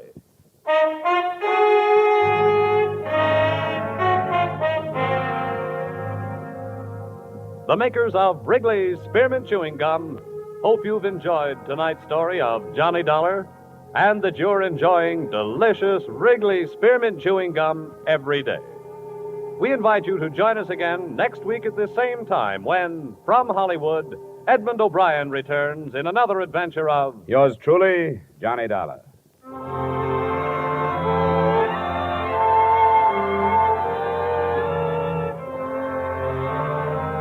Bob Stevenson speaking. This is CBS, the Columbia Broadcasting System.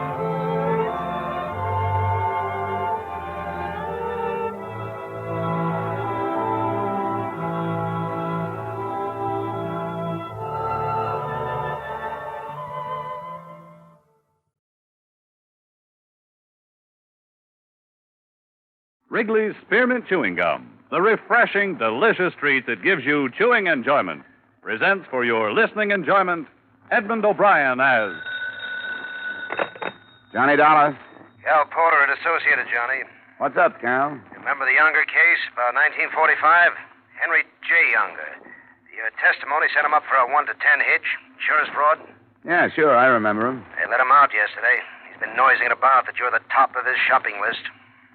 Oh, I've heard that kind of talk before. Well, all I know is he's not here in Hartford visiting grandmother. We'd like to have you on a payroll for a few weeks just for safety's sake. Keep an eye on him for us. Probably the easiest money I've ever taken, Cal. If I remember Mr. Unger, he'll have his eye on me.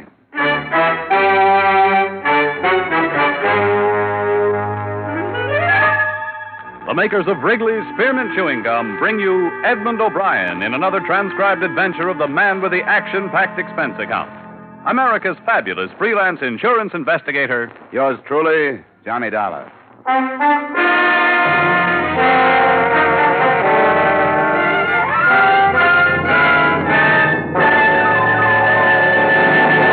To make every day more enjoyable, treat yourself often to refreshing, delicious Wrigley's Spearmint Chewing Gum. Here's a taste treat you can enjoy indoors, outdoors, at work, or at play. The cool, long-lasting mint flavor refreshes you. The smooth, steady chewing helps keep you fresh and alert. Adds enjoyment to whatever you're doing. Wrigley's Spearmint Chewing Gum. Healthful, refreshing, delicious.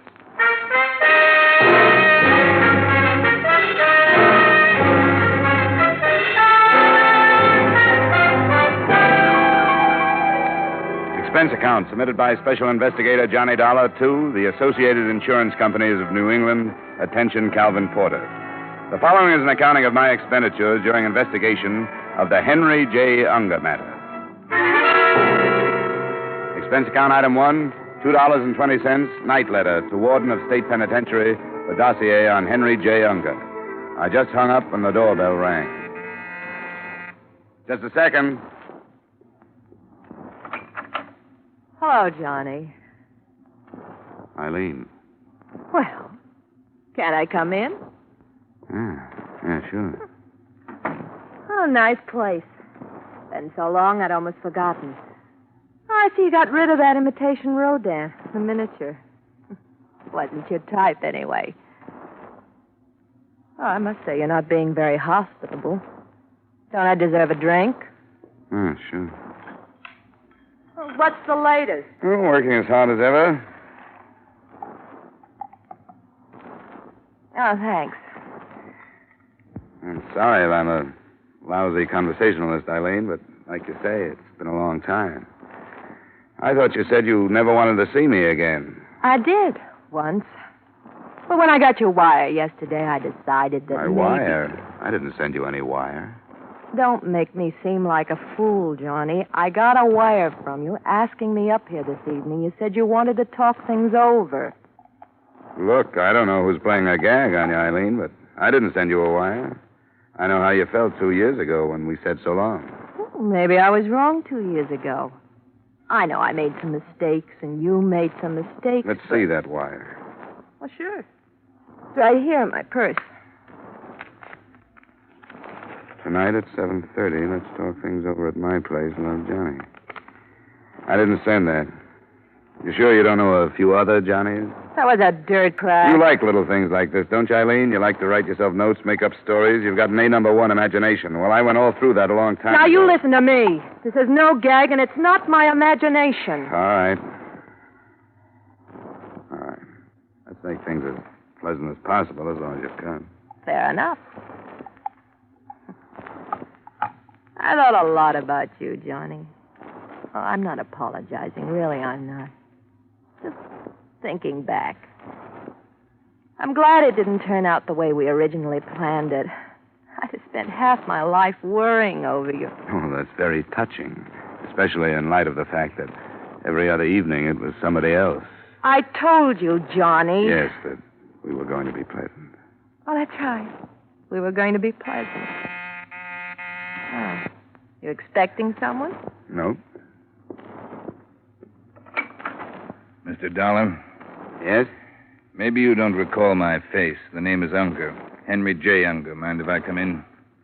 I'm busy. Oh, yes, I see. Well, we won't take much of your time, will we, Ferdy? A very minimal amount of your time.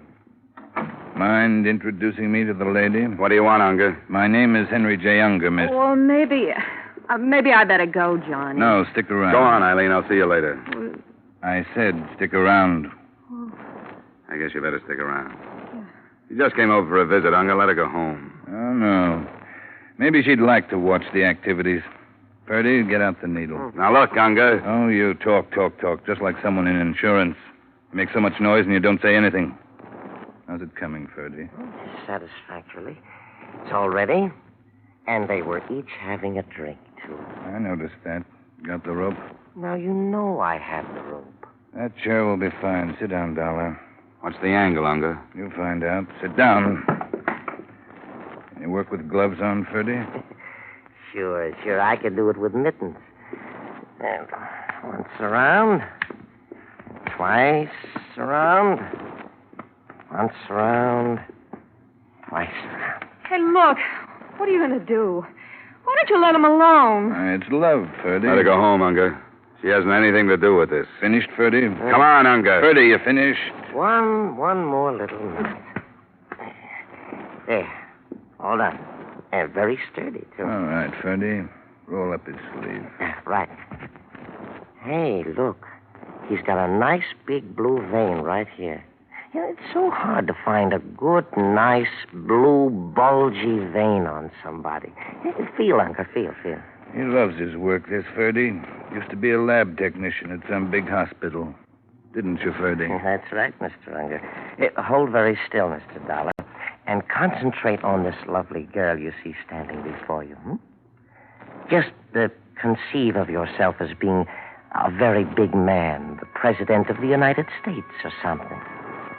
Someone with influence. There's a great deal of influence.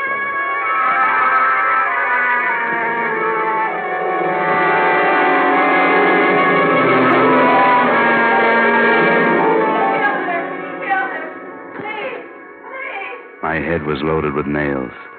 The warm air clouded my nostrils, and I couldn't breathe. I tried to open my eyes, but no luck. I longed for something bitter and bubbly and cold. It was the worst hangover I'd ever had in my life. I finally forced my eyes open. One of my hands felt heavy, and the other felt light.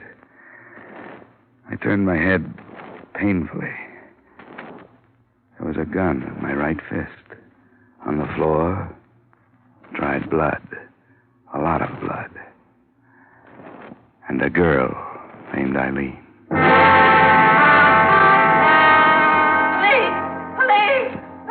Oh. He killed her! Police! It was the maid. I remembered the keys hanging in a great silver ring from a wide waist. And she was gone. Empty liquor bottles. Two in the corner, one near the body. I focused my eyes on the gun. It was my own. I sat up and opened the breech. It had been fired. Twice. I looked at my watch. I put it up to my face and I looked at it hard. 10, 20. I had been out almost 3 hours. I went out into the fresh air and it hit me like a slap in the mouth. I almost passed out again. But I took it slow, not breathing too deeply.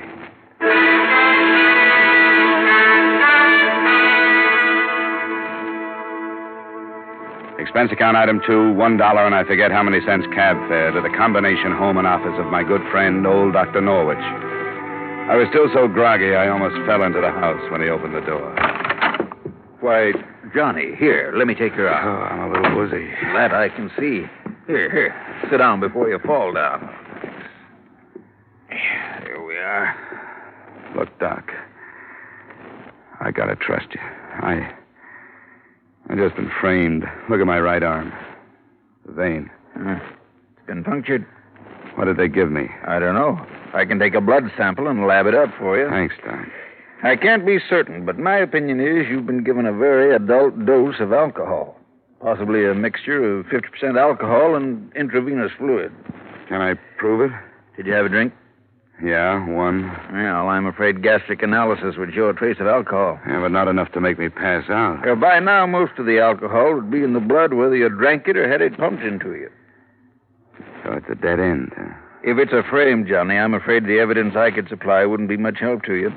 You've been radically anesthetized, my friend, but that little round dot on your arm could have been self-inflicted. A good prosecuting attorney could make mincemeat out of your case. Can you at least make me solid again? It'll take a few hours, but I can get you on your feet. If you don't mind being treated a little rough. I don't mind anything, Doc, as long as you can get me awake enough to keep myself alive.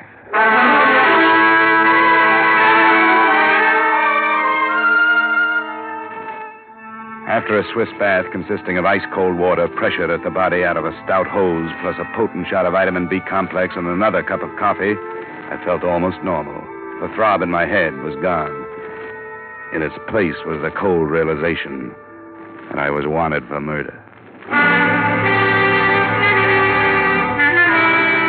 Expense account item 3, 50 cents taxi fare to Asylum Street. It was funny going through all the motions of a murderer. I began to feel an edge of guilt creep into me. By the time I hauled myself into the Lost Soul Cafe, I felt as much a part of the place as the tramp at the elbow of the bar. I found an old informant at a front table. Expense account item 4, $25 strictly for information. Sure. Sit down. For that kind of money, sit down. Thanks. Now, what was that question again? Henry J. Unger, Victor. Henry J. Unger. Just unfrozen. That's right. Well, 25 isn't very much. 25 is my present limit. This isn't too big a case. I could do better on quiz show. Henry J. Unger and his character man, Ferdy. $25 and a shot. Right. Won't you join me? Oh, I can't look at this stuff. I took the cure once. Crystalla, we're the same. Henry J. Who? Unger. Well, he hasn't been around long enough for me to know his habits. Just a few weeks. He just got unfrozen, you know. Yeah, that's what you said. Did I? Oh, yes, so I did. Well, he's been dropping in here every afternoon about... What time is it? 3 o'clock. In the afternoon? Yeah, in the afternoon. I've been here a long time. Oh, he should be here at any minute. You know, I should stop imbibing. You know why? It isn't really good for you. If you had the treatment I had last night, you'd quit. Oh, wonderful. Give me a temperance lecture. I haven't heard one in 14 years. The last lady that lectured me, I married. Turned her into a derelict and got rid of her. Give me a temperance lecture. Yeah, some other time. I just saw him. Where? See you later, Victor. Thanks.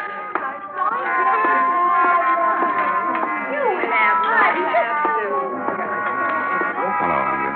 Well, Dollar, the police know you're out? Let's sit down and talk it over. I wouldn't stay in one place too long if I were you. It won't be too long. Well, speak your piece. This strictly revenge, Unger? Let's put it this way. 5 years is a long time.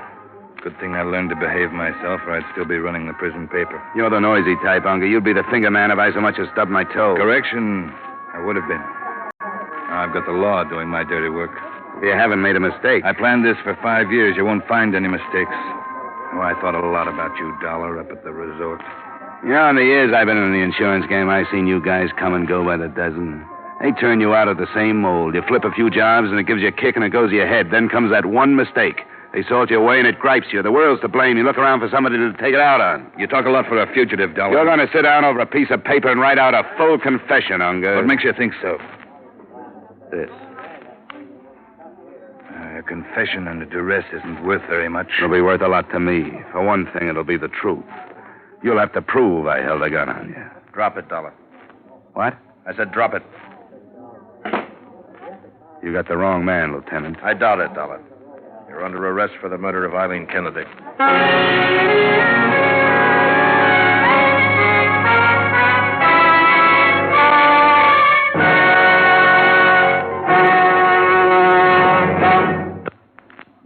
To make every day more enjoyable, treat yourself often to refreshing, delicious Wrigley's Spearmint Chewing Gum.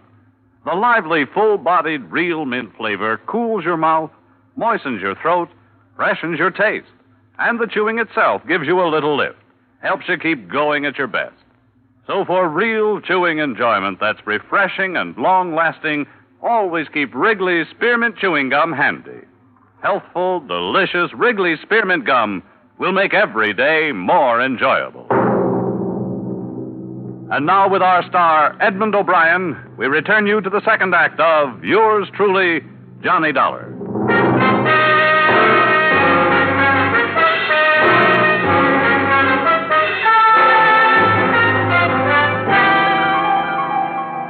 Johnny, it's my duty to warn you that anything you say may be held against you. If you got a good lawyer... Lieutenant, this is ridiculous. You know I'm not a killer. Do you want a good lawyer? Yeah. Guess I better get one. Call Joseph P. Harris. Number's in the book. Take care of that, Sergeant.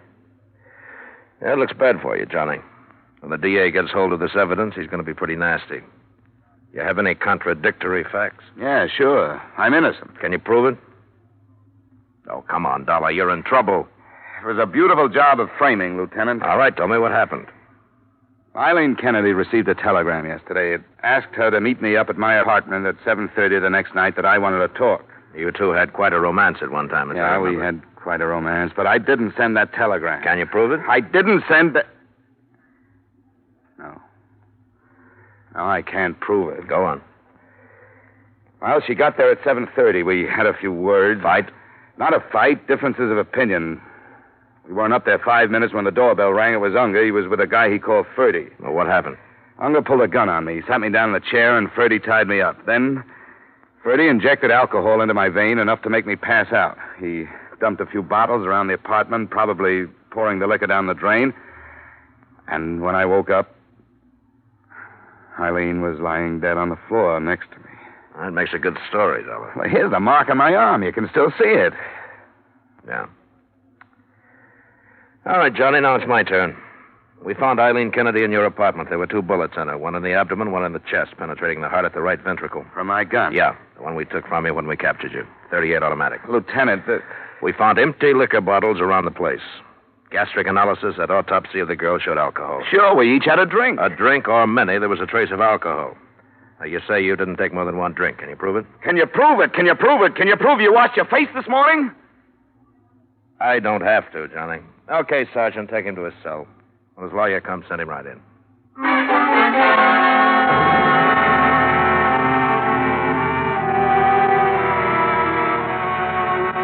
I'll try to remember something that might help me defend you, Johnny. Joe, I just can't think anymore. My head's going around like a pinwheel. You've got to keep yourself under control. Now, you're an investigator. You're used to dealing with things like this. Certainly when it comes to your own life. Yeah, that's just it. When it comes to my own life, I'm tied up in knots. I see. Well, I'll be frank. It'll be a rough one. Are they still holding Unger? They couldn't hold him. They had no charge against him. Uh-huh. And it looks like the indictment will go through, huh? Yeah, it looks like it. You were terribly drunk, Johnny. Dr. Norwich told me the percentage of alcohol in your blood. You think I killed her, don't you? Now, look, Johnny, I'm trying Forget to it. help you. Forget it, Joe. I'll see you in court.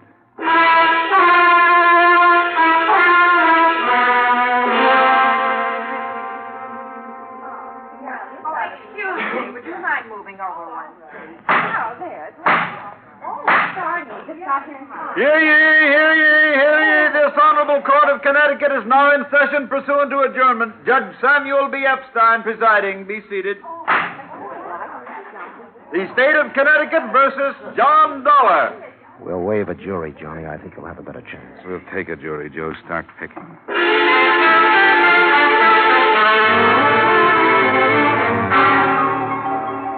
Your name, please? David W. Norwich. You're a physician, is that correct? Physician and surgeon. Now, Dr. Norwich, did the defendant, Mr. Dollar, make a visit to you on the night of July 10th last? He did.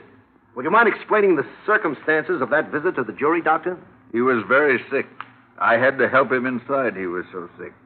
A laboratory analysis of his blood showed him to be under the influence of alcohol. Did the defendant, or did he not show you a spot on his arm where a hypodermic needle had penetrated? He did. And did you or did you not suggest to him at that time that the alcohol might have been administered by means of a hypodermic needle? I did. But also... That'll be all, Doctor. Not quite all, Doctor. Now, Doctor, you know as well as I do that a little black dot on the underside of the elbow might have been done by an enterprising young investigator such as Mr. Dollar in order to put forth a fairy tale that he was drugged, do you not? I object, Your Honor. The prosecuting attorney is attempting to intimidate the witness and interject his own opinions through the medium of his questions. Justine? Very well.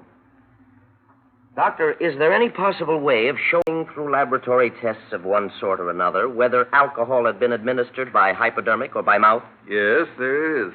Gastric analysis. And did you perform such a test upon the defendant, Mr. Dollar, at the time of his visit to you, July 10 last? I did. Will you tell the jury what you found, please? I found a trace of alcohol. That will be all, Doctor. Thank you.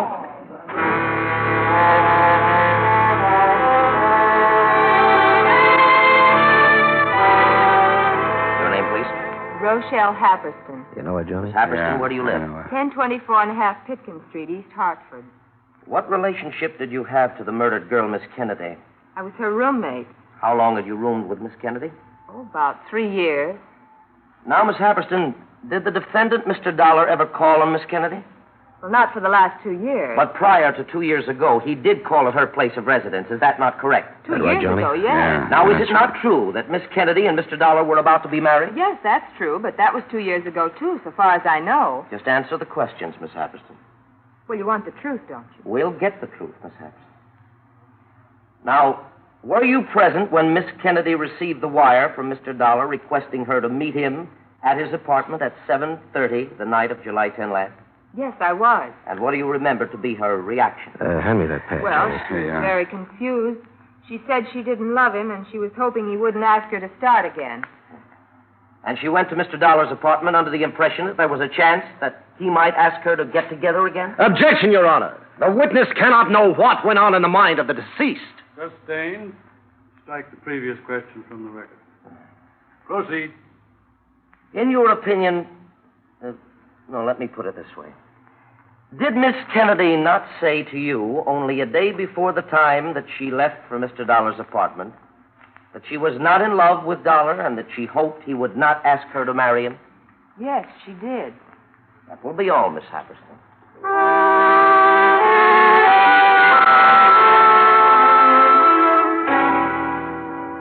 Your name, please.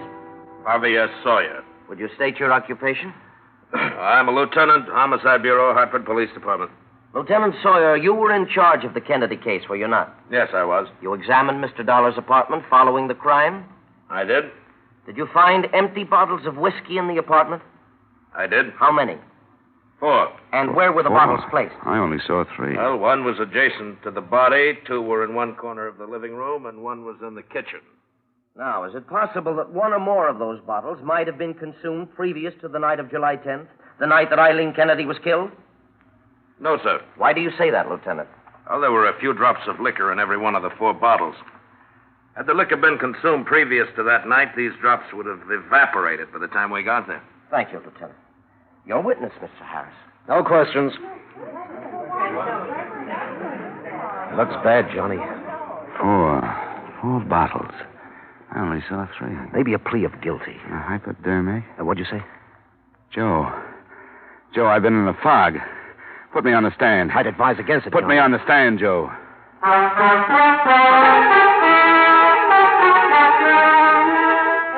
Your name? Johnny Dollar. Where do you live? 390 Pearl Street, Hartford.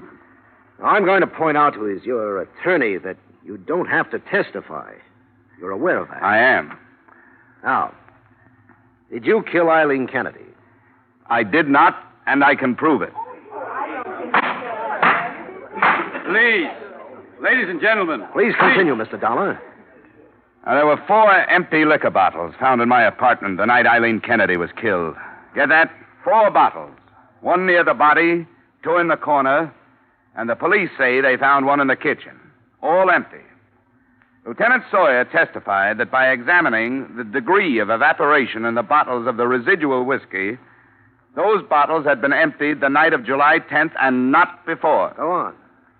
The medical examiners proved that Miss Kennedy did not have a high percentage of alcohol in her blood. She could not then have consumed as much as a pint of liquor, and the police say even that much is doubtful. Now, that means, ladies and gentlemen, that the night of July 10th, I would have had to consume over 3.5 quarts of whiskey. I've got to admit that I would have been unconscious long before I reached that point. Order! Order! Proceed, Mr. Dollar. Now, as for the hypodermic needle, assuming I were about to go under from an overdose of alcohol, is it likely that I, who have had no practice at the administration of hypodermics, would have used my left hand to administer a hypodermic to myself and be accurate enough to hit the vein so exactly? Ladies and gentlemen, there's only one man who had a motive to kill Eileen Kennedy. That motive was to get me, something he'd been threatening to do for 5 years. And that's the man, the next witness, the elevator boy in my building, saw come up to my apartment the night of Eileen Kennedy's murder. That man is here in this courtroom. His name is Henry J. Unger. Look out, he's making a break for it. Stop him, Pete! We got him! You did it, Tommy, you did it!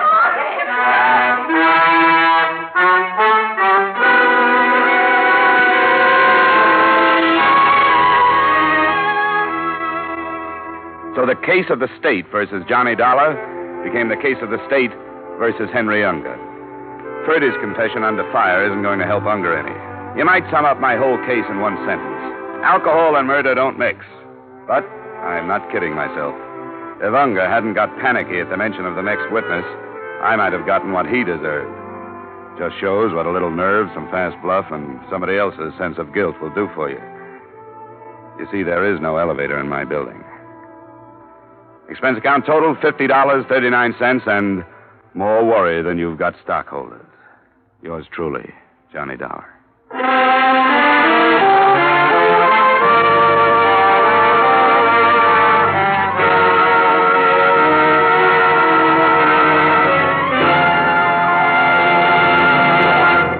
Remember, friends, to make every day more enjoyable, treat yourself often to refreshing, delicious Wrigley Spearmint Chewing Gum. There's lots of cooling, real mint flavor in every stick. And chewing Wrigley Spearmint helps keep you feeling fresh and alert. You feel better, work better, get more fun out of doing things. So indoors, outdoors, wherever you go, keep some healthful, refreshing Wrigley Spearmint Chewing Gum handy. To make every day more enjoyable, treat yourself often to delicious Wrigley's Spearmint Chewing Gum.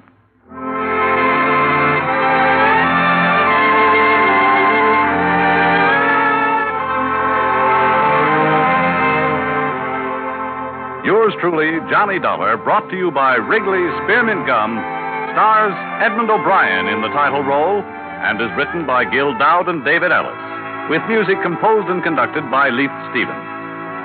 Edmund O'Brien can soon... Featured in tonight's cast were Lou Krugman, Gene Bates, Raymond Burr, Sidney Miller, Mary Shipp, Parley Bear, Herb Butterfield, and Bill Conrad.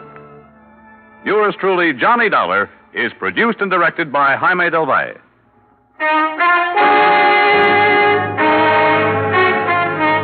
The makers of Wrigley's Spearmint Chewing Gum hope you've enjoyed tonight's story of Johnny Dollar and that you're enjoying delicious Wrigley's Spearmint Chewing Gum every day.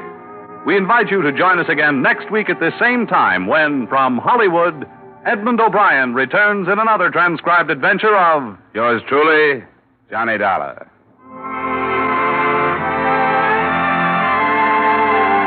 Bob Stevenson speaking. This is CBS, the Columbia Broadcasting System.